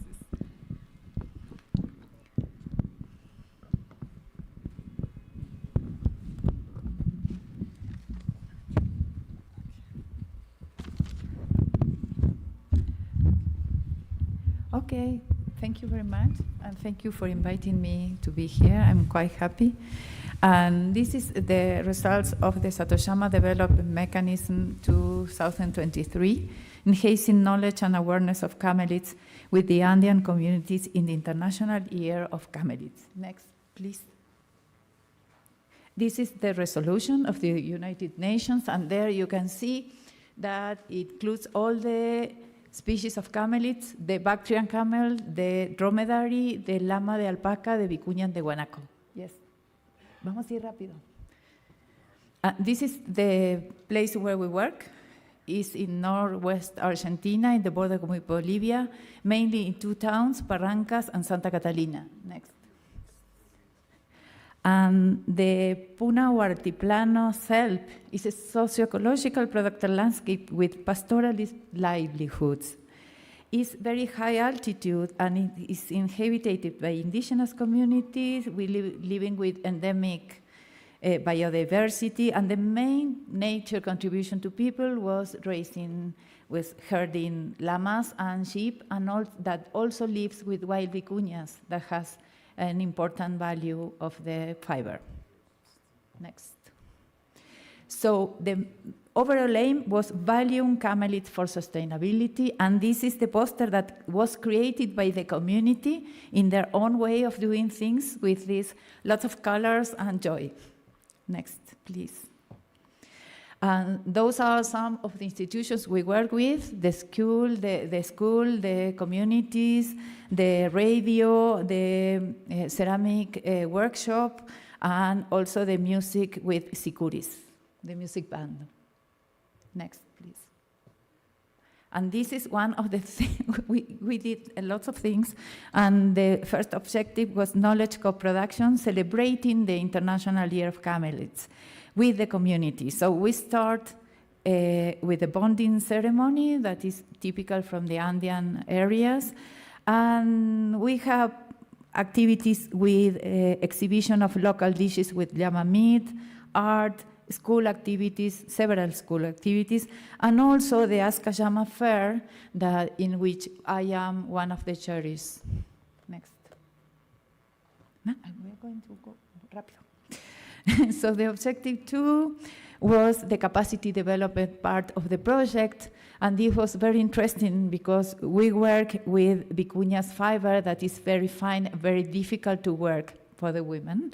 So we did a special training workshop for them, and also they asked us to make sausages and things with llama meat, and also we opened a capacity teachers training course, and we didn't realize that 180 teachers were coming. So it was huge and was great, and we had a very nice time together. Next. But we never forget to continue doing all the biodiversity research we usually done for more than 30 years now.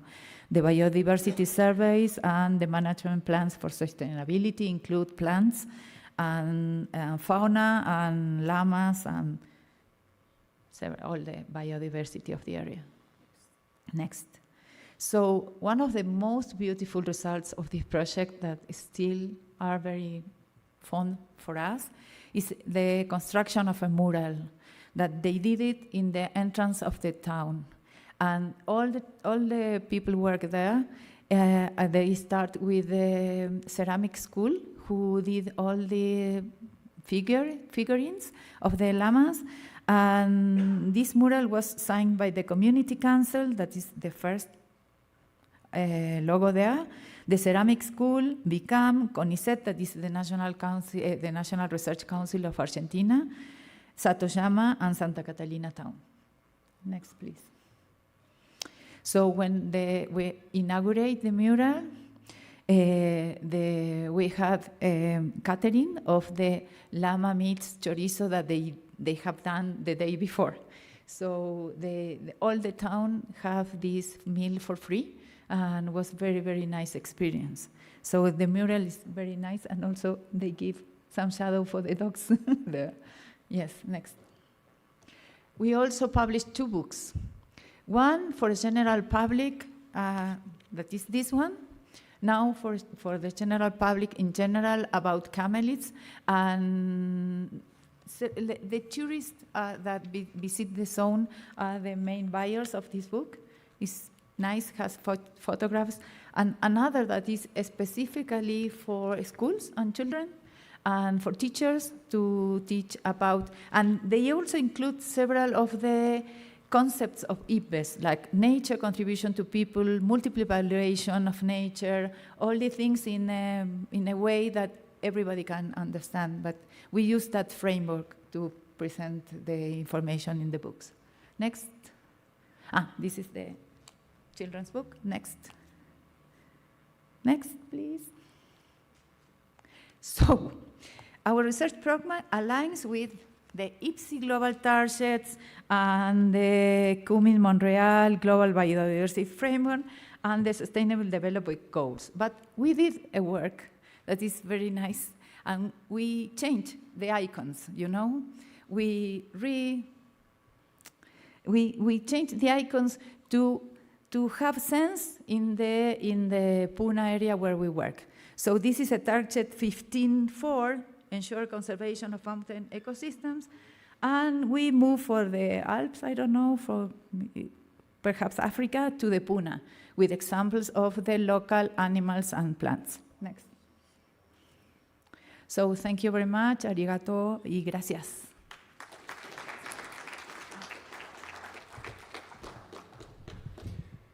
Thank you very much for Bibiana for the nice presentation, also the different activities related to Camelidos, and also the different initiative which has been conducted, and connection with Sepals strategies, Sepals, and also the Ipsi strategies and activities.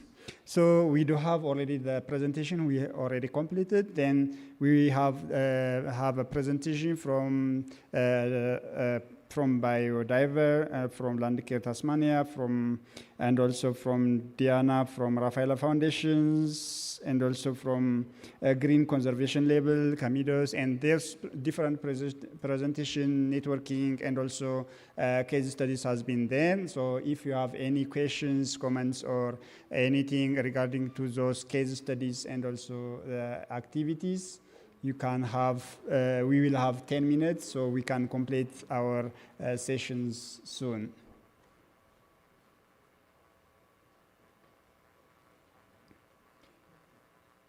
Okay.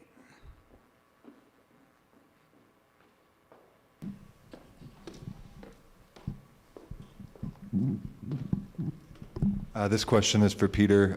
What do you have in the library?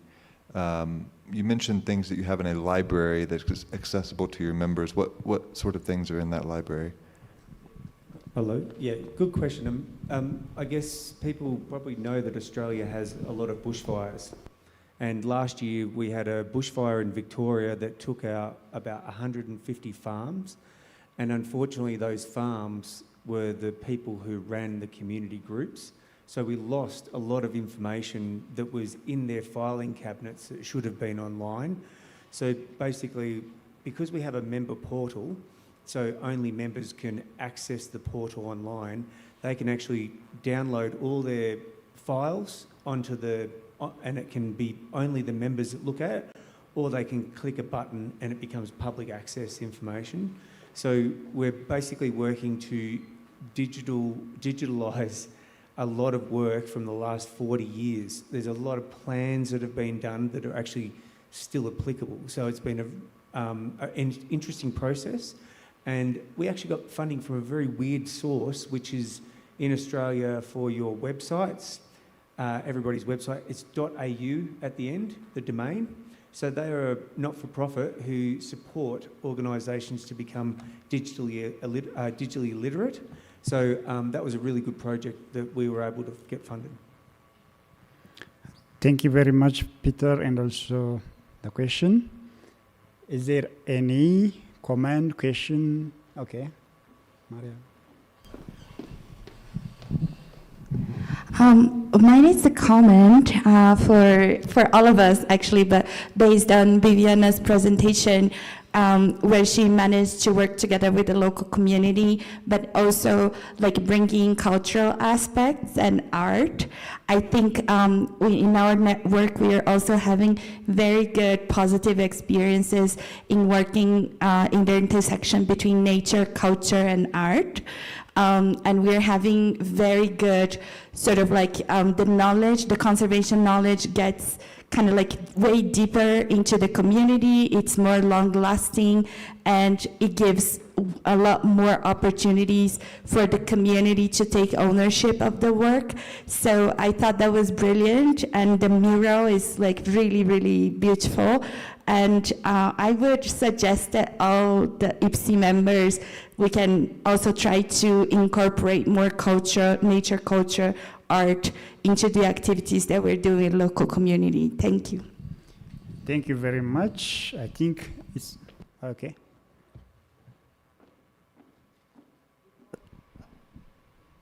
Does not work? Hola.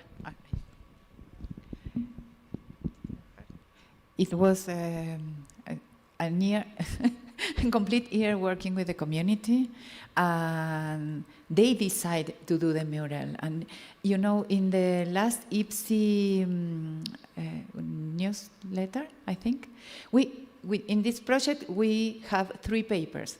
One is already published, and you can get it from the last Ipsi newspaper. And in that one, there is explanation, and also there are the voices of the people, what they feel to do the mural together. They think that a woman say, I can die, but the mural is going to be the.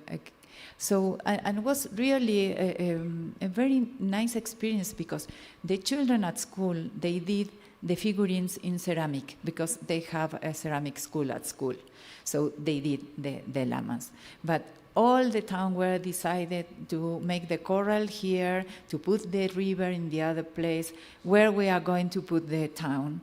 And in the meantime, the people were cooking the llama meat sausages. So it was all the town working together. It was absolutely nice.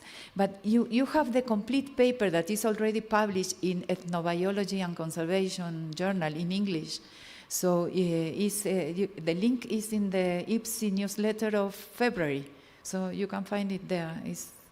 And there you can see the voice, you can listen, read the voices of the people who were doing this, because we record their feelings while doing all these activities, you know. Thank you, Bibiana. Yeah, I just want to, I think that's a really valid point about not just culture, but art. And in Tasmania, like, we have the largest flowering plants in the world. They're as wide as this table and 90 metres high. Now, just before I jumped on a plane, I opened an art exhibition for 3 artists who spent, I think it was 3 weeks in the tallest forest on the world, and about a year ago, and then they had a year to actually do some amazing paintings and poetry. So we attracted something like 1,000 people to that event who would typically not be involved in environment, but wanted to come and see the trees. And we opened it with our Aboriginal elder, and then we're able to get a lot of people interested about their big trees in their backyards. So thank you, good point. Thank you very much, Peter. I just like to quickly add that, art finally is one of the many expressions of the interaction between human and nature, that we are actually one, more than an interaction. Thank you. Thank you, Diana. I think biocultural diversity is very important concept within the sepals, because in order to conserve for the future, especially sepals, cultural landscapes, and those things are important, especially like now the world is under climate change, others, there are many challenges are there. So in order to preserve, in order to conserve, and also in order to make more sustainable, biocultural diversities are very important and needs to be incorporated in our case studies and those things. And also those case studies also show us these activities which can promote, enhance our activities and also samples thing. And is there any comments? Yes. Okay. I think there is something in the chat. Online? Okay, maybe after that we will go for the chatting. Okay. Mike, could you see? There's Mike.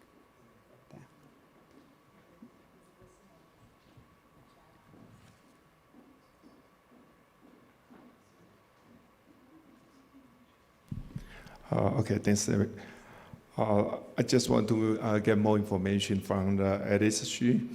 Actually, as we know, your eco-friendly landmark, the label is quite interesting, and already practiced in Taiwan many years, and I get a successful case. Could you share us more information about that? How to set up the certificate process, and how to use the label, and how after the participant get the label, what can they do? Okay. Thank you. Okay, thank you, Professor Wu. In our certification process, first of all, farmers has to submit some application forms to us, and our staffs will go to the site, to the farms to make an initial conversation with them and check because the standard of the label is no pesticides, no chemical fertilizer, and something like that. And we also encourage them to create some habitat in the farm. So our colleagues will go to their farms and check if they meet these standards. And after we issue the label, they can there is a stick, they can put their sticker on their product. And sometimes we also put a lot of effort in sustainable value chain creating. If the quality and quantity of the produce is okay, then we'll try to help them with some sales channels like supermarkets or organic chain stores of hotels. So the label somehow helps them to sell their produce. Yeah, and I hope I answer your question. Okay. Thank you, Alice, for your answers. And also there is one question from the Senka from online. It's more about general and for all of the group, maybe some of you can answer. Do governments recognize these activities as a part of NBSAP implementation, and how they recognize your activities under Ipsi as a national contribution to KMGBF? Maybe this is more general, and any of you, if you have. Okay, Peter. So in Australia, I think I talked about this before, but we have, the Australian government has the Nature Repair Market Bill, which has a credit-based system. So we are signatories under the 30 by 30. And so some of those grants that I was talking about, devolved grants, we have to set up monitoring as part of those projects that are successful, and that feeds into the 30 by 30. So we are just about to start with the OMEC or OECM, and protection has been in place in Australia for about 25 years. But again, the 30 by 30 is only new sites. So we've got a great national reserve system which has been in place and billions of dollars invested in protecting through covenant, but we now have to find another 30% on top of the existing reserve system. So that's the framework that Australia is working through and how we access the funds to support.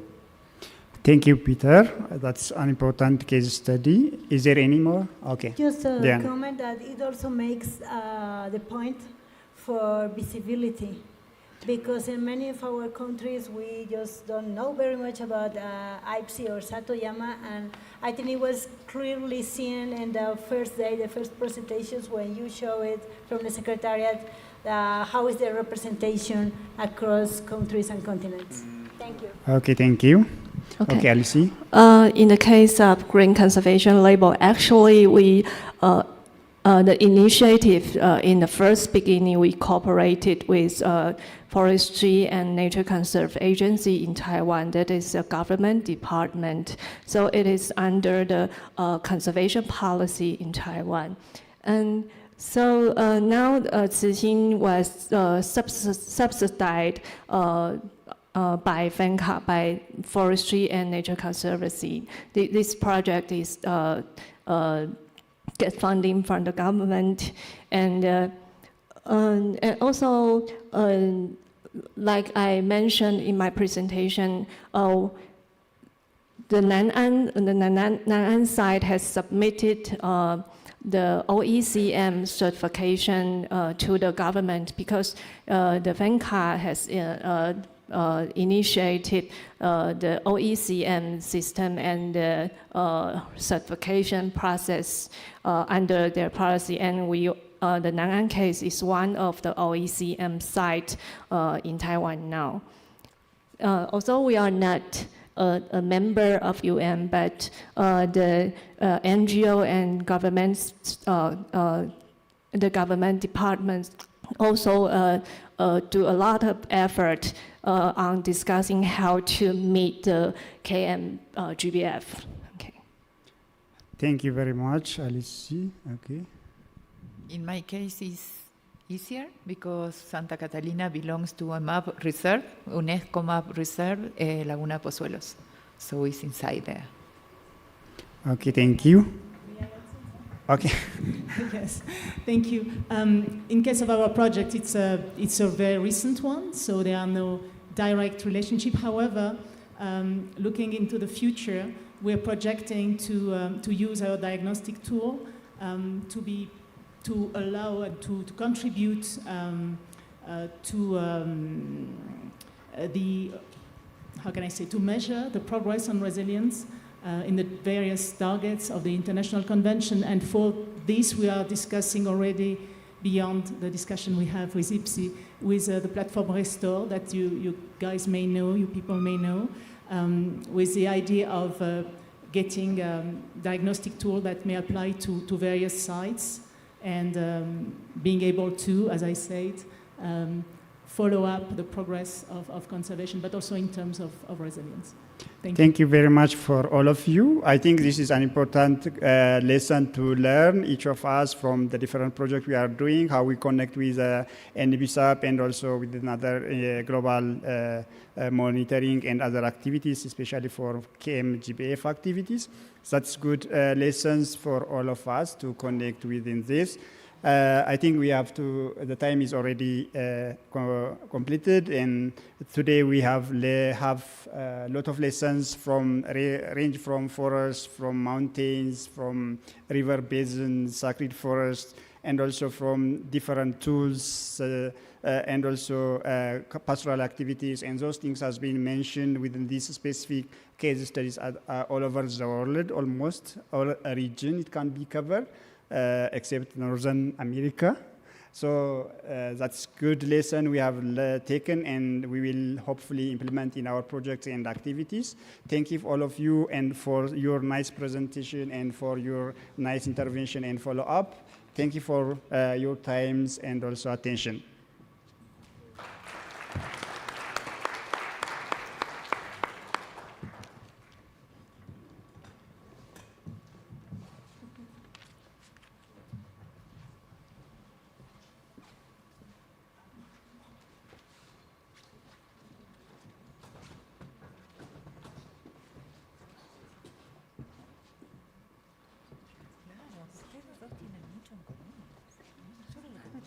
Thank you so much. Thank you. So thank you very much for the active discussion. In fact, we are a bit ahead of time, but I would like to have the closing plenary as planned. The closing plenary will start 3 p.m. So until then, we will have a break. So unfortunately, the coffee will not be served, but please relax and take a rest. And please.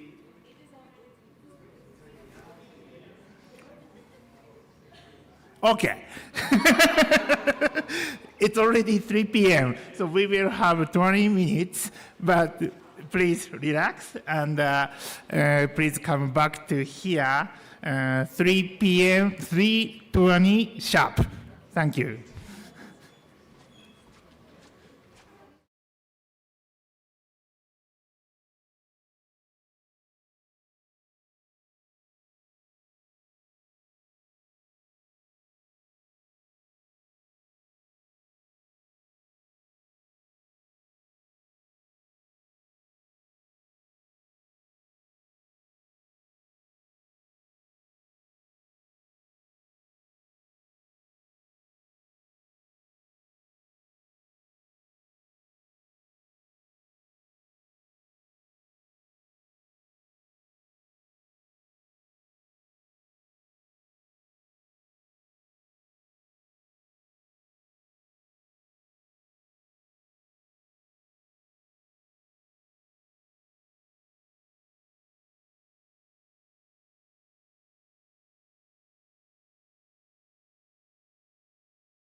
Everybody, can we start? Welcome back to the plenary. I hope you had fruitful discussions the past 3 days and enjoyed your stay in Ecuador. We'll start this plenary session with a report on the discussion of the public forum.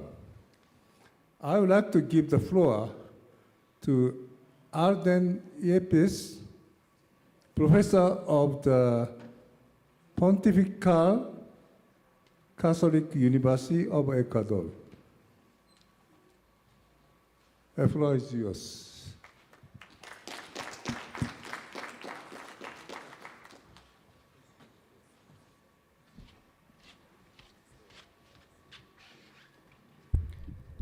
Good evening to everyone.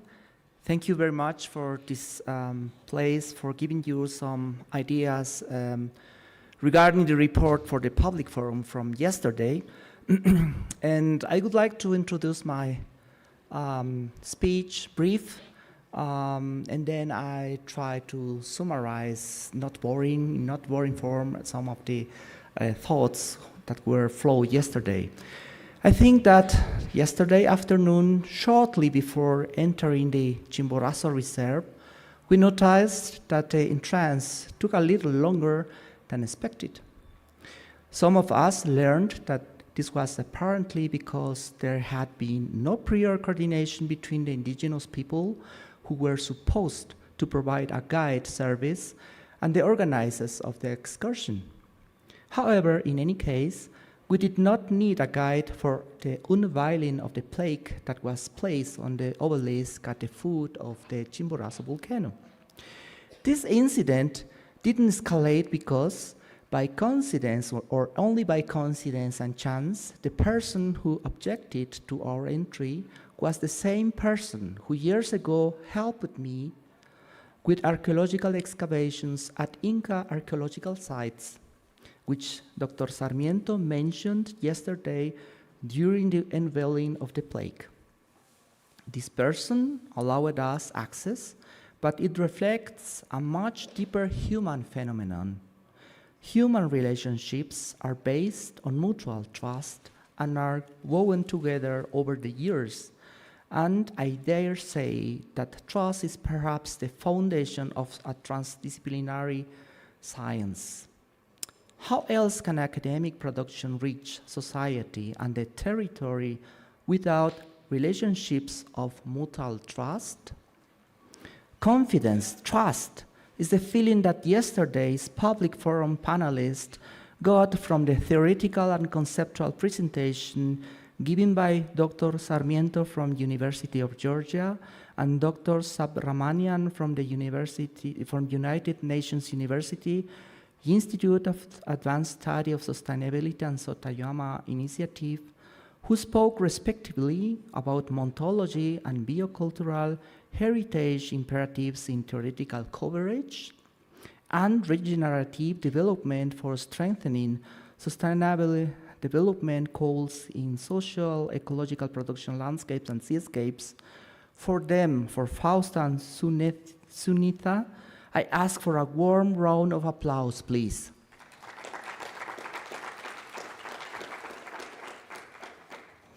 We were able to listen to a total of 3 rounds of plenary sessions open to a public forum. In total, there were 21 panelists distributed in 35 minutes time each slots, each with a brief period to answer questions from the audience. I find it a little difficult to summarize what has been presented and discussed without boring the audience of this forum.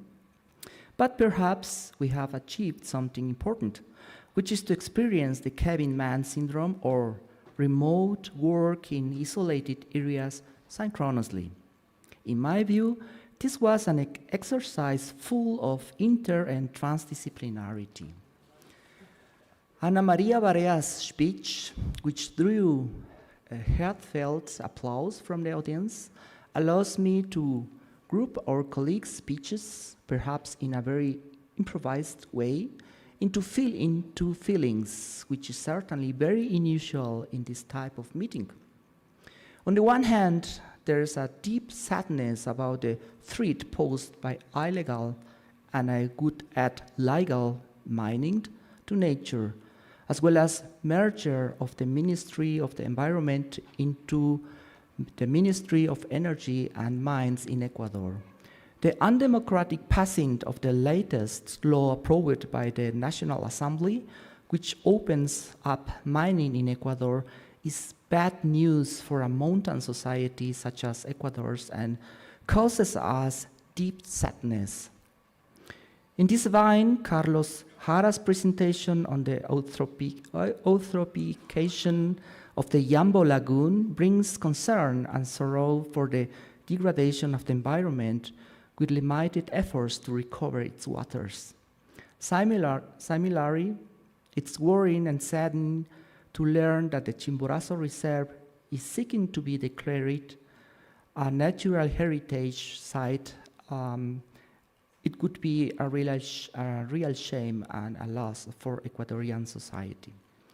Luis Suarez recalled with some nostalgia the management plans for forest conservation in Ecuador and highlighted the usefulness of these programs, which were co-financed up 40% in previous years.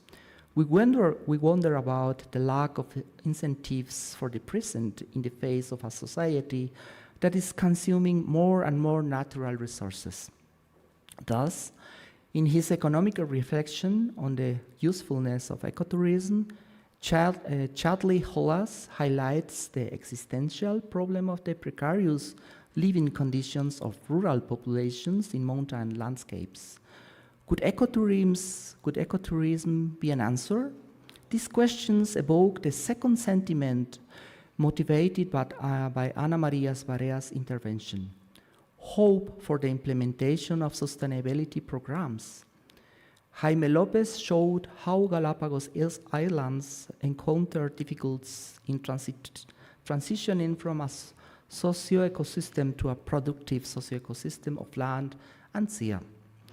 Patricio Mena highlighted the importance not only of conservation programs for the paramos on the continent, but also the need to continuously educate people about caring for the environment.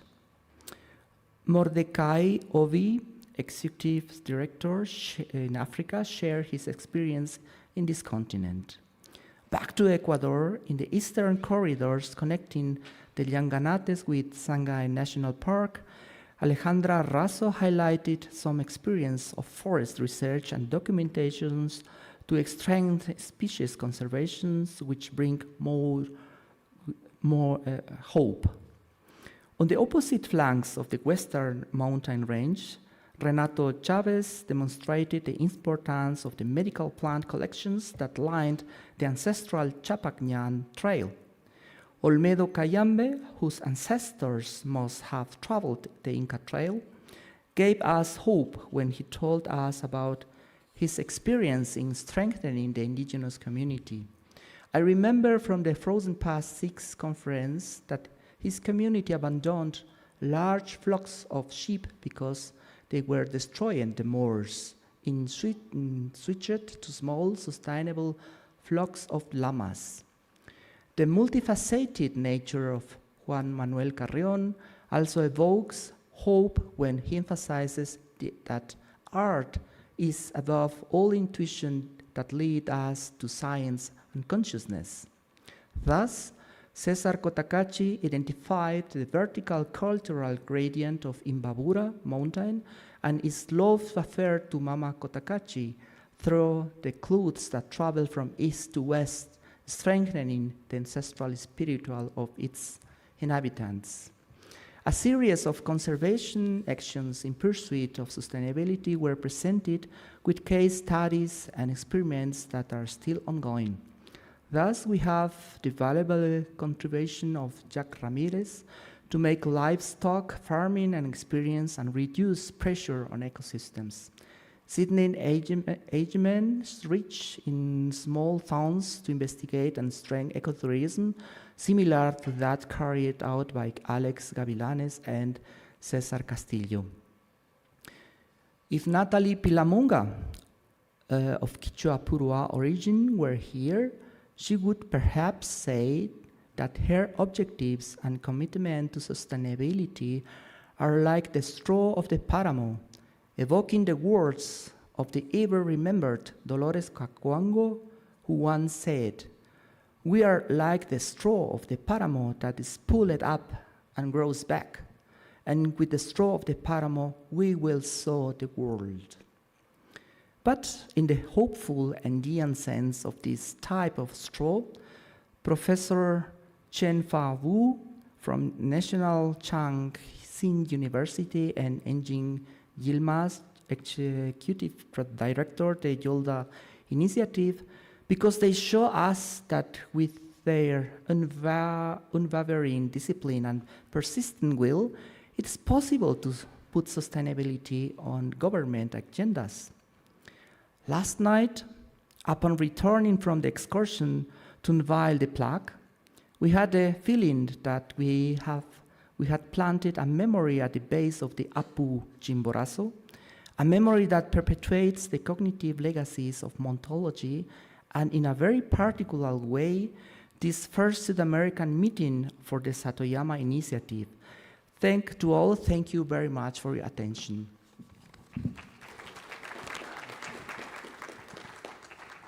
Thank you very much, Professor Yepes, for your detailed explanation of the public forum. Now I would like to move to the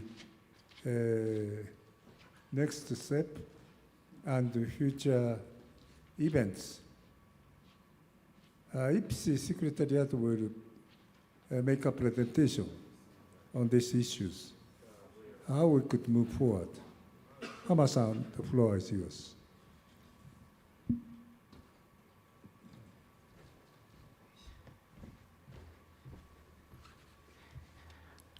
Hi, thank you very much for your very tireless work over the past 3 days.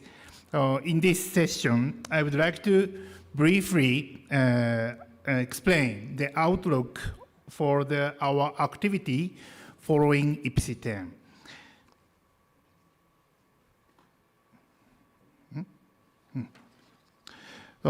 This slide is a slightly modified extract from the POA.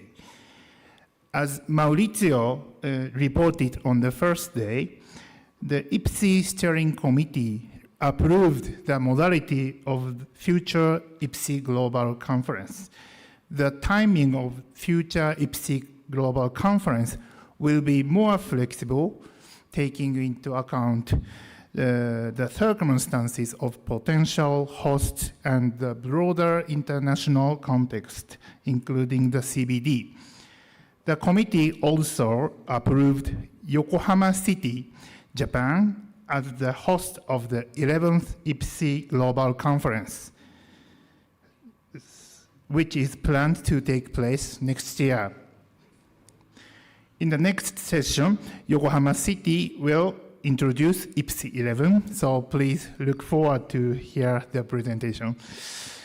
So regarding the Ipsi 12, it is illustrated towards the latter part of the 2029 in the slide. However, this timing remains flexible and will be decided in consultation with the steering committee going forward. According to the POA 2023 to 2030, activities from 2023 to 2026 will be compiled as a mid-term implementation report. Then the Ipsi Global Conference in 2027, that is Ipsi 11, we will review the POA based on the midterm report. This review may include revision to the indicator. Furthermore, the outcomes of the activities from 2023 to 2030 will be compiled as a final implementation report, including an evaluation of the achievement and the overall impact of Ipsi on goals and targets of Kunming-Montreal GBF, SDGs, and other relevant initiatives. The report will also highlight lessons learned and lay the groundwork for the development of the next Ipsi strategy and plan of action as appropriate. Whether this final report will be completed before Ipsi 12 or not will depend on the timing of Ipsi 12. Let me briefly look at an overview of some major international events this year.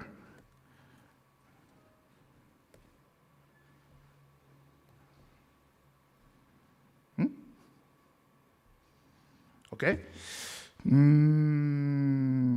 As you are aware, the COPs of the 3 Rio Conventions will all take place this year. The UNCCD COP17 will be held in August in Ulaanbaatar, CBD COP17 in Armenia, and UNFCCC COP31 in Antalya in October and November, respectively.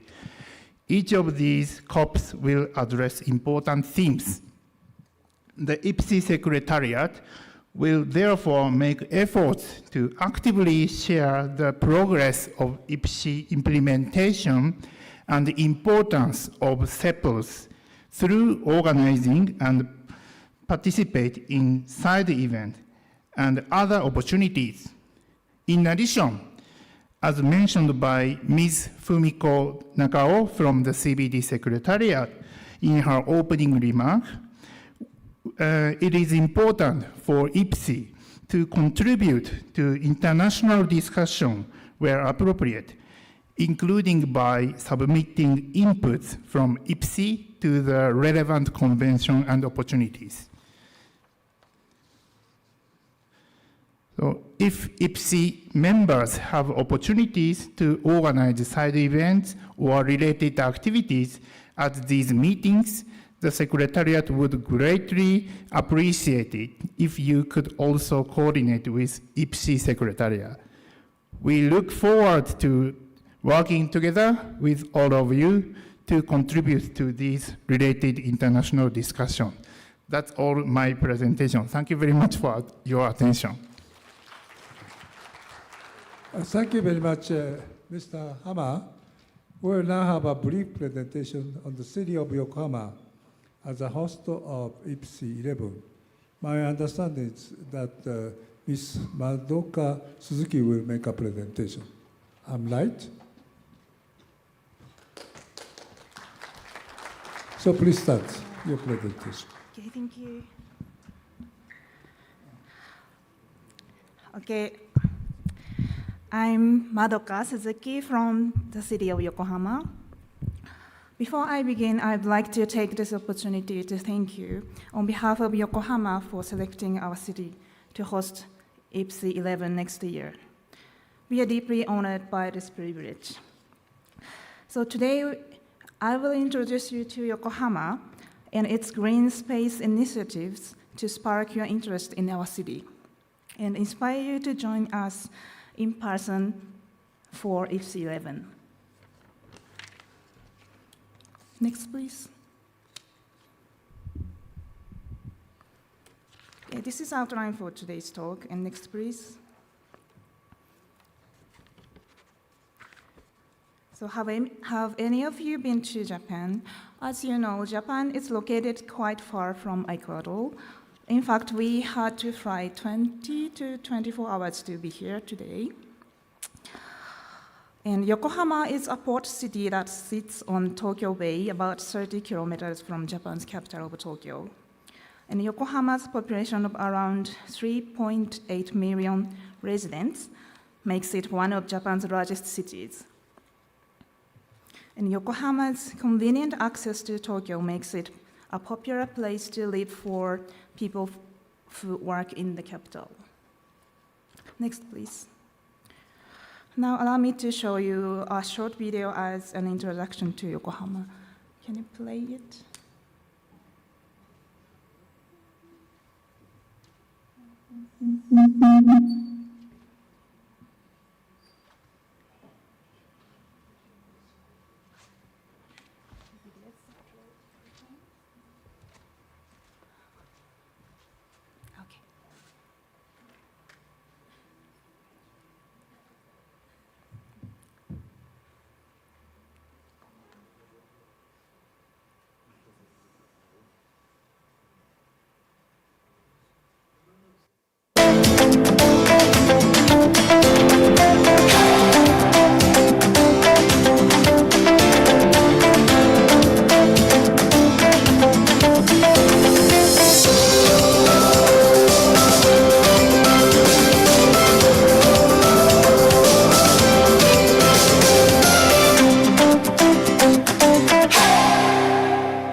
Okay, thank you. Here are some signature sites of Yokohama, as you've seen in the video. As Western culture flowed into Japan in the 1800s, Yokohama became a vital gateway to the world. And Yokohama is also famous for its beautiful nightscape. In December 2024, Yokohama was selected as Japan's new top 3 cities with the best night views. Next, please. And weekends in Yokohama attract crowds of visitors to our urban areas with a wide variety of activities, including sports, competitions, concert, and animation events. We also have a traditional styled garden. Next, please. As I have shown, Yokohama offers a diverse lineup of urban attractions, but there's not all. Outside the urban areas, you will find an abundance of nature. This is one of the key defining qualities of our city. Yokohama is a metropolis that still remains a wealth of greenery. Next, please. This photo captures Yokohama's distinctive mosaic of abundant woodland, farmlands, and other green spaces that residents can intimately experience in their daily lives. These natural features combines to form the city's extensive Satoyama landscape. Next, please. Now let's examine Yokohama's Satoyama. Yokohama's typical Satoyama areas differ from the expansive ones found in Japan's mountainous regions. They are characterized by mixed species woods and other features populating yato, which are shallow valleys formed among small hills. Historically, these Satoyama were deeply intertwined with human life. However, Japanese lifestyle changed as urbanization and economic growth advanced. As a result, many Satoyama fell into decay and disappeared altogether. With this, people lost their ties to the forest. Next, let's look at Yokohama's green coverage. Next, please.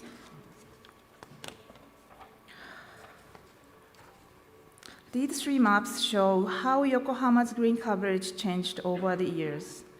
In 1970, roughly 50% of the city was made up of green spaces. However, this shrunk to around 40% by 1980, and then to 31% by 2004. Along with the population growth, the amount of green coverage dropped significantly. The gravity of this situation opened our eyes to the need to take action to protect Yokohama's green spaces. Next, please. Okay. In response, Yokohama has implemented its own initiative for protecting and utilizing these disappearing green spaces, especially Satoyama. These efforts are often powered by collaboration with residents. Let's look at two examples. The first one is the community, the before one, please. Okay. The first one is the Community Woods Program, launched in 1971 to preserve the city's forests. This program makes privately owned forests accessible to residents for use as quasi-public parks.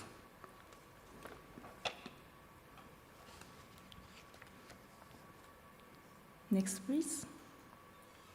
The second example is the Yokohama Furusato Bridge program, which seeks to protect the city's Satoyama, particularly agricultural landscapes. Specifically, this program has two aims: preserving the scenic beauty of farming areas with quality pastoral landscapes and revitalizing the local community. Two areas have been designated as Yokohama Furusato Village. This designation applies to each area as a whole, including the farmlands and woodlands. Our efforts to conserve Yokohama's Satoyama environments are supported by resident involvement. The management of community woods and other protected woodlands is based on collaboration between the city government and private activity groups, such as Conservation Association made up of residents. Yokohama's Satoyama are also places for residents to enjoy intimately interacting with nature.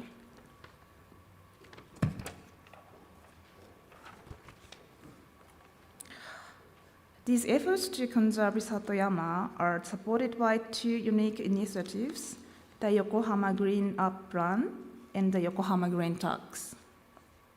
The Yokohama Green Up Plan is aimed at creating and preserving green spaces to pass down to future generations. One of the key features of the Yokohama Green Up Plan is that it is partly funded by the Yokohama Green Tax. Individual residents pay a fixed rate of 900 yen each year, while corporations pay 9% of their inhabitant tax as the green tax. Since the Green Up Plan was set in motion 16 years ago, more than 1,000 hectares of forested land have been designated for conservation. That means the pace of woodland conservation has more than tripled under the Green Up Plan. For my last topic, I would like to tell you about Green Expo 2027. In March 2027, about 1 year from now, Green Expo will open in Yokohama and run for 6 months, ending the following September. This event is an international horticultural exhibition of the highest class A1. As the host city, we, Yokohama, are now working to welcome visitors from all around the world. Green Expo will be more than a stunning presentation of flowers and greenery. It will use Yokohama as a stage to showcase to the world diverse actions for solving the global challenges of achieving circular society, carbon neutrality, and restoration of the biodiversity. The expo venue will provide opportunities for everyone to envision a future where people live in harmony with the earth.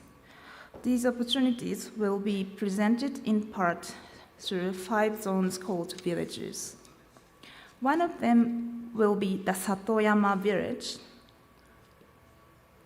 where visitors can rediscover the pleasure of a life in which humans live in harmony with nature. And when Yokohama hosts Ipsi 11, we hope that you will experience Green Expo as a part of the excursion program. We look forward to having you join us for both events. As a small token of our appreciation to all Ipsi members who have come here today, we have prepared our complimentary packages of Green Expo wet wipes as you got with the lunchbox. Since there's some extras, please feel free to take one more with you as you leave at the entrance. This is the end of our presentation. We look forward to seeing you again at Ipsi 11 in Yokohama next year. Muchas gracias.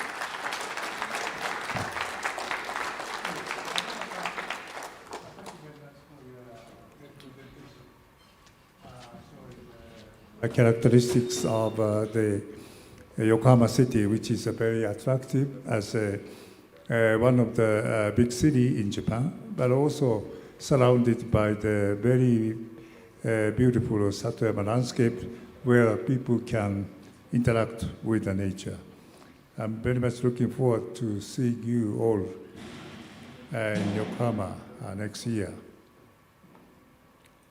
Now I'd like to move to the next item. Allow me to introduce the distinguished speakers who will deliver remarks to bring the 10th Ipsi Global Conference to a close. First, I will hear from the Senior Advisor to the Minister of the Environment, Mr. Yutaka Matsuzawa, who was a Vice Minister for the Global Environmental Affairs of the Ministry of the Environment. The floor is yours.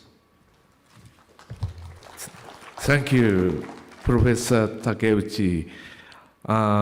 Thank you for having me here. I'm very happy to be here. On behalf of the Ministry of the Environment of Japan, I'd like to make closing remarks. I would like to extend my sincere gratitude to everyone involved in from preparation to closing plenary of Ipsi 10 through online and in person. Thank you. Thank ESPOT, the University of Georgia, and the Ipsi Secretariat from UNU-IAS for organizing Ipsi 10. I'm delighted that Ipsi 10 was concluded so successfully. I'm also truly grateful that all of you who are dedicated to the conservation and sustainable use of natural resources in your respective countries have come together here in the beautiful city of Riobamba to share your experiences and insights and to engage in discussions. Actually, I had a great time during Chimborazo study tour yesterday. On day one, you adopted the Ipsi Actionable Plan. Congratulations on that. On day two, Ipsi 10 public forum was held successfully as reported. And again, we had very nice study tours. Today, last day of Ipsi 10, we had very fruitful breakout session and presentation session.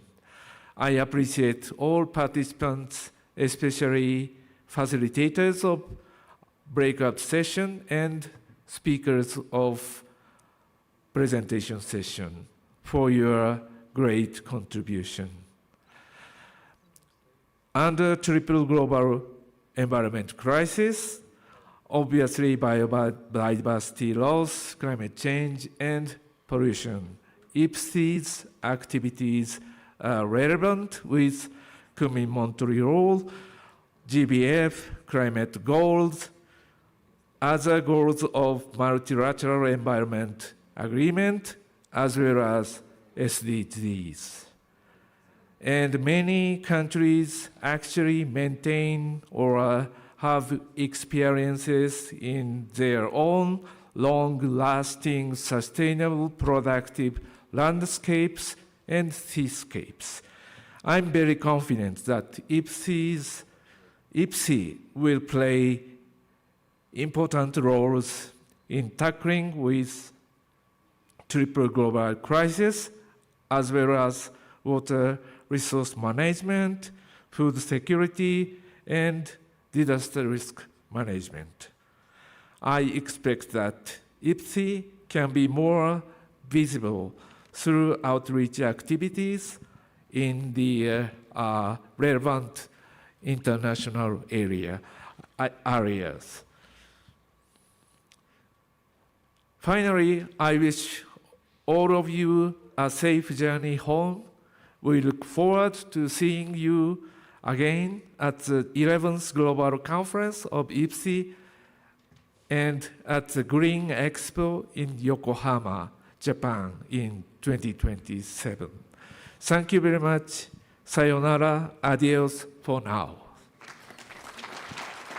Thank you very much, Mr. Matsuzawa. Now, I would like to invite the host university, Esposh. I would like to invite Professor Carlos Hara, Dean of Natural Resources Faculty, on behalf of the Rector Byron Baca. Floor is yours.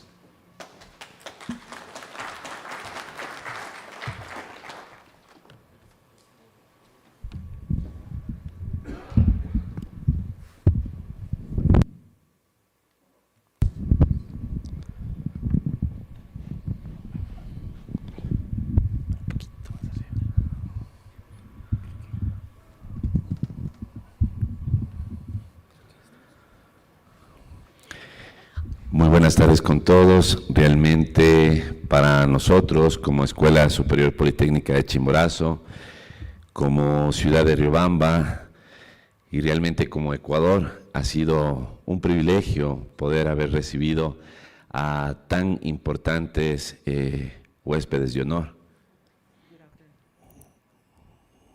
Hello. Good afternoon, everybody, from Spoch and also Riobamba. It was a pleasure to have you all here. Queremos empezar agradeciendo al Ministerio del Ambiente de Japón, en la persona de Suzuki-san y todos los representantes del mismo, ya que entendemos que toda la venida de tan importantes participantes ha sido financiado realmente por el Ministerio del Ambiente de Japón. También agradecer a todos los representantes, miembros del Ipsi, a la Universidad de las Naciones Unidas, al Instituto de Estudios Avanzados de Sostenibilidad, a cada uno de sus representantes, a la Universidad de Georgia, en la persona del doctor Fausto Sarmiento, a todo su equipo que también ha podido acompañar. We want to thank everyone that has come, especially the Ministry of the Environment in Japan, and also all the representatives, as well as all the participants that made this happen as well, such as University of Georgia and other institutions. Quisiera también, a nombre de nuestro señor rector, el doctor Byron Baca Barahona, quien lamenta el no poder estar en este momento, agradecer la presencia y la participación de todos ustedes. Realmente es un hecho histórico en nuestra institución. Entendemos también que este evento es la primera vez que se lleva a cabo en el continente americano y realmente es un privilegio para nosotros que sea acá. en Latinoamérica, en Sudamérica, en Ecuador, en el corazón de la patria, que es Riobamba, ¿no? On behalf of Byron Baca Barahona, which is the director of this institution, we are really thankful again, and he is a little bit sorry for not being here. However, he extends his best for all of you guys, and also it was a pleasure for him and for everybody that made this happen. It was the first time, and it's something historical to have the first Congress like this in Latin America and also here in Riobamba. Porque para nuestra ciudad realmente este hecho histórico ha sido importante. Realmente el hecho de que acá en la Sultana de los Andes se lleve a cabo el Ipsi en su 10ª edición nos pone realmente dentro del mapa mundial al hablar de temas de sostenibilidad. Esto permite también un reconocimiento científico a nuestra institución, a la SPOCH, le visibiliza a Riobamba como un destino no solo turístico, sino también de convenciones científicas, y también nos permite la aplicación de técnicas de la agricultura sostenible y manejo de paisajes que beneficiarán principalmente a las comunidades y zonas rurales de nuestra provincia. It's really nice to have all you here, especially because it's not only for tourism purposes, but also for academic purposes. So we are so grateful that these kind of opportunities take place here, and that we can collaborate for landscape management and also for other sustainable aspects. También quisiera agradecer al profesor Watanabe, quien nos recibió en diciembre en Japón, y realmente nos hemos traído a nosotros un pedacito también de Japón para acá, para el Ecuador, y para nosotros es una gran alegría, un gran contento el que a través de los 2 study tours que se llevó a cabo tanto en Chimborazo como en Guano, ustedes también puedan llevarse un pedacito de Ecuador en sus corazones. So we want to thank Professor Watanabe for being here. It is like having a piece of Japan in our city. And we also are thankful because we had the opportunity to travel to Japan before. And yeah. Esperamos que realmente este sea el inicio de muchas colaboraciones en conjunto desde nuestra institución con cada uno de ustedes para poder ayudar a nuestras comunidades al desarrollo sostenible, a que puedan desarrollarse económicamente, a que puedan desarrollarse a través del aprovechamiento de los recursos naturales de una manera consciente y con sentido de conservación. Y también esperamos que podamos vernos el próximo año en la 11ª edición del Ipsi en Japón. We hope that this could be the first step to continue helping our communities and also the sustainable progress. And we hope to see you all in Japan in the following years. No quisiera terminar mi agradecimiento y mi intervención sin antes pedir la presencia de Carlito Renato Chávez. Realmente él ha sido quien ha estado al frente, creo que muchos ya lo identifican también, y una vez que él suba, también quisiera pedir la presencia de Daniel Castillo y de Alex Gavilanes, quienes realmente, Johnny Cruz por favor también, quienes han sido los que de una u otra manera han estado al frente de toda esta organización. Hay muchas personas, hay muchas voluntades, hay una institución que nos ha permitido recibirles de la mejor manera, y esperamos realmente que todo haya sido de su agrado, que todo haya sido de su conformidad, y que si de pronto algo tal vez por ahí se nos pasó también sepan disculparnos. Quisiera yo con eso pedir... I don't want to finish with this intervention without saying thank you for the organizers of this event as well, the professors that you have here in front of the stage, and we also want to congratulate each of them, and also quisiera también mencionar algo muy importante. Realmente hace alrededor de 2 años el doctor Fausto Sarmiento propone la posibilidad de que la Escuela Superior Politécnica de Chimborazo en primera instancia sea miembro Ipsi. Fue un proceso de algunos meses realmente, pero estamos convencidos de que sin la ayuda del doctor Fausto Sarmiento esto no hubiera podido ser posible, por lo cual también quisiera, doctor Faustito, que pase para acá un ratito y nos acompañe. I also want to invite Professor Fausto Sarmiento, who was the person in charge of connecting Spot with Ipsi. So please, let's welcome him. Posterior a que somos aceptados como miembros Ipsi, la Escuela Superior Politécnica de Chimborazo, pues inicia un proceso también que duró varios meses de intentar ser la sede de la 10ª edición del Ipsi. Y se lo logró realmente. Pero estamos convencidos de que sin el apoyo de la Universidad de Georgia y sin ese corazón del doctor Fausto, que vio algo realmente acá en la Escuela Superior Politécnica de Chimborazo, vio algo obviamente en su Ecuador y quiere él también de alguna manera devolver, ¿no?, al Ecuador probablemente lo que la vida a través de su esfuerzo le ha dado. Entonces, con esto quisiera pedir un fuerte aplauso para todo este gran equipo que es el que ha permitido que esto sea posible. So with this in mind, we want to thank again Professor Fausto Sarmiento because he was a fundamental part of having you guys after these 2 years of processes that involved having Ipsi here in Riobamba. So we want to ask for applause, a round of applause for not only Professor Sarmiento but also for the rest of the group.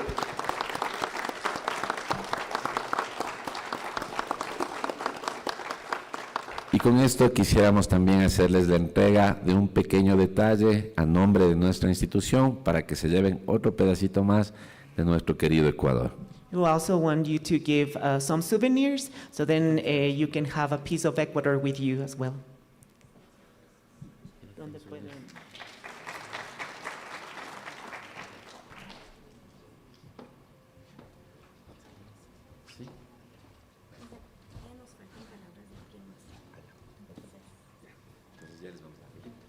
So the souvenirs are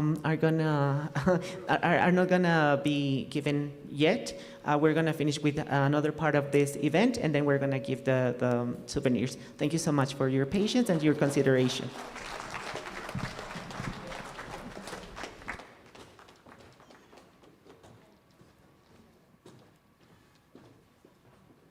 Thank you very much for your great hospitality. Thank you very much, Espacio, for the wonderful job for hosting this very important global conference of the Satoyama Initiative. Last but not least, I would like to invite Dr. Tsunao Watanabe, Director of the Ipsi Secretariat, who will give the final remarks.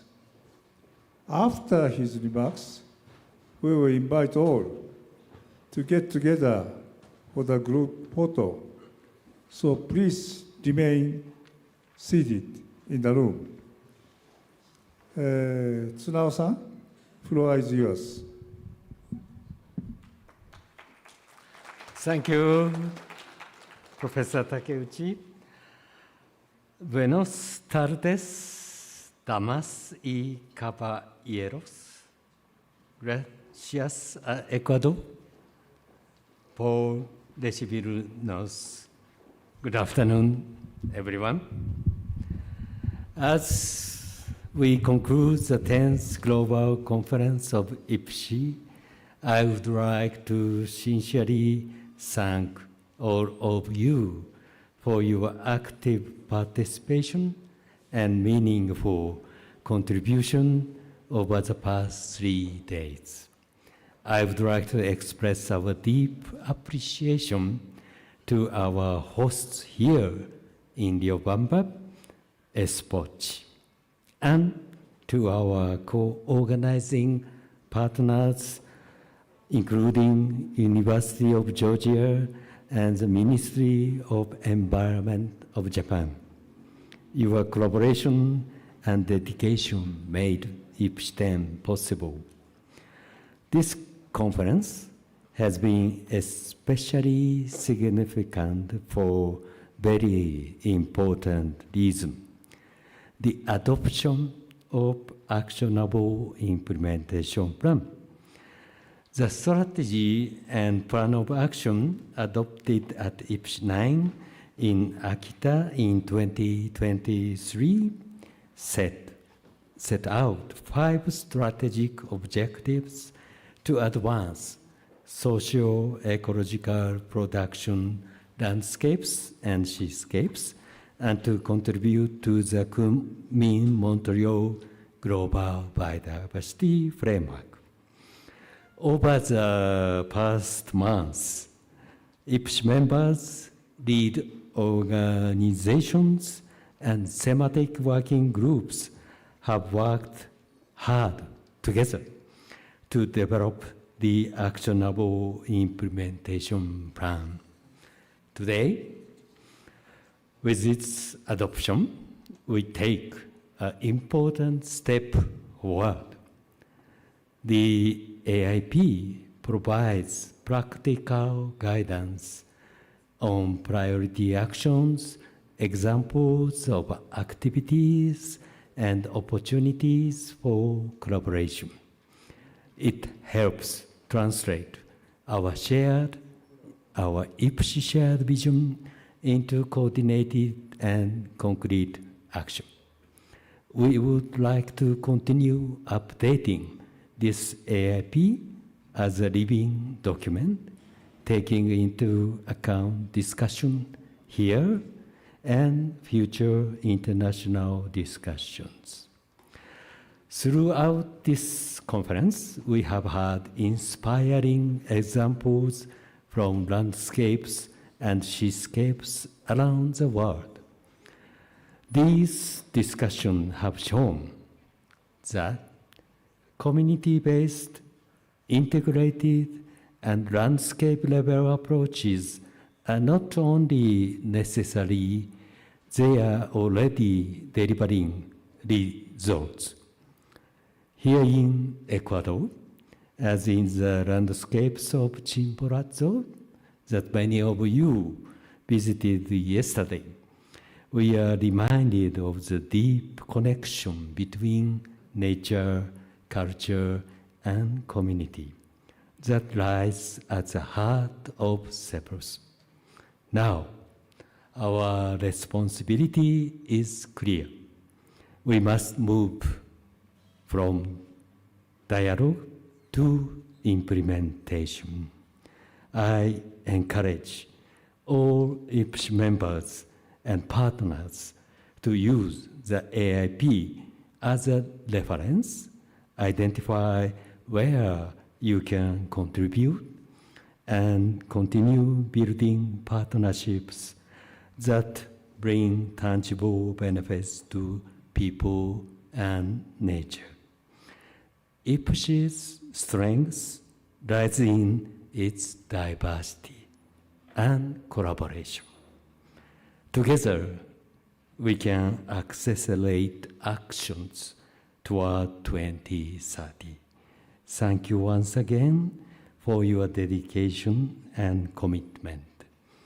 And I'd like to say thank you very much, Professor Takeuchi, for chairing this important discussion and guiding us.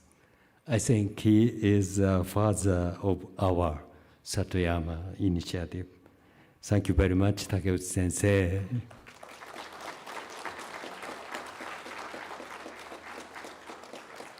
Thank you. And also, I'd like to say thank you so much, Ipsi preparation team. They have worked hard, day and night and midnight, over the past few months to ensure the success of Ipsi. Thank you, preparation team. Please give them a big round of applause too.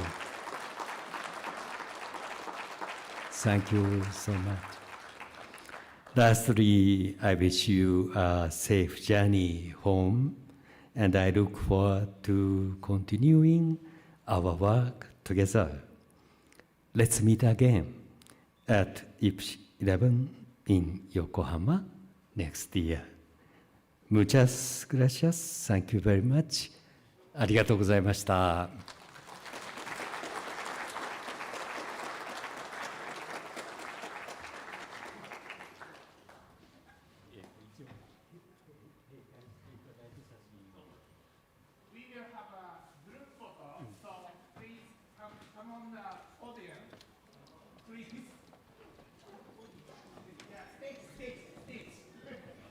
Come to the podium.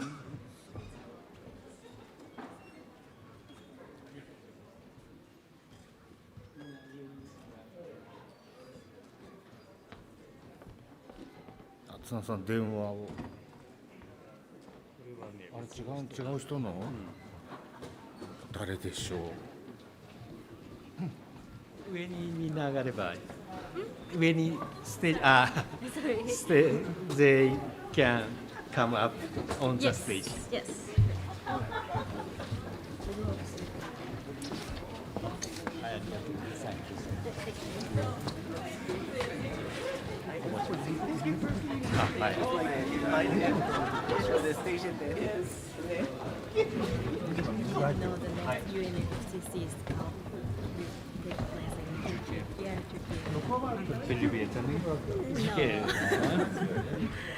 Special leader.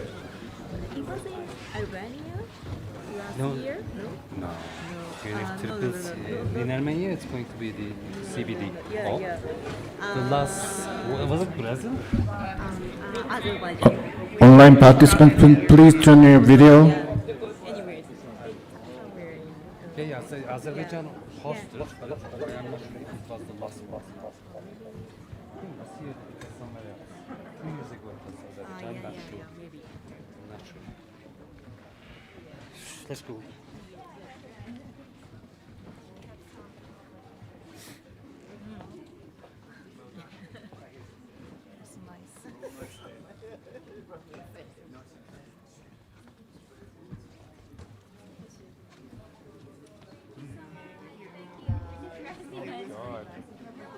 Everybody in.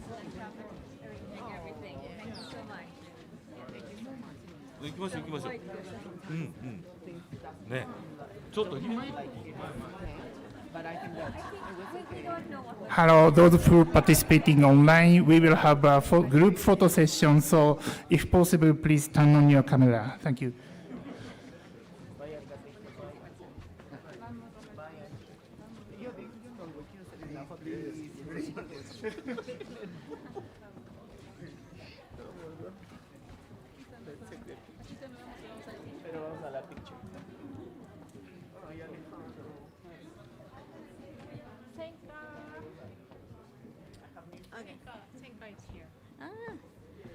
Okay, and after the photo, please remain here because we have some housekeeping announcements, important times for tomorrow and today, so don't go.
Don't run away, please.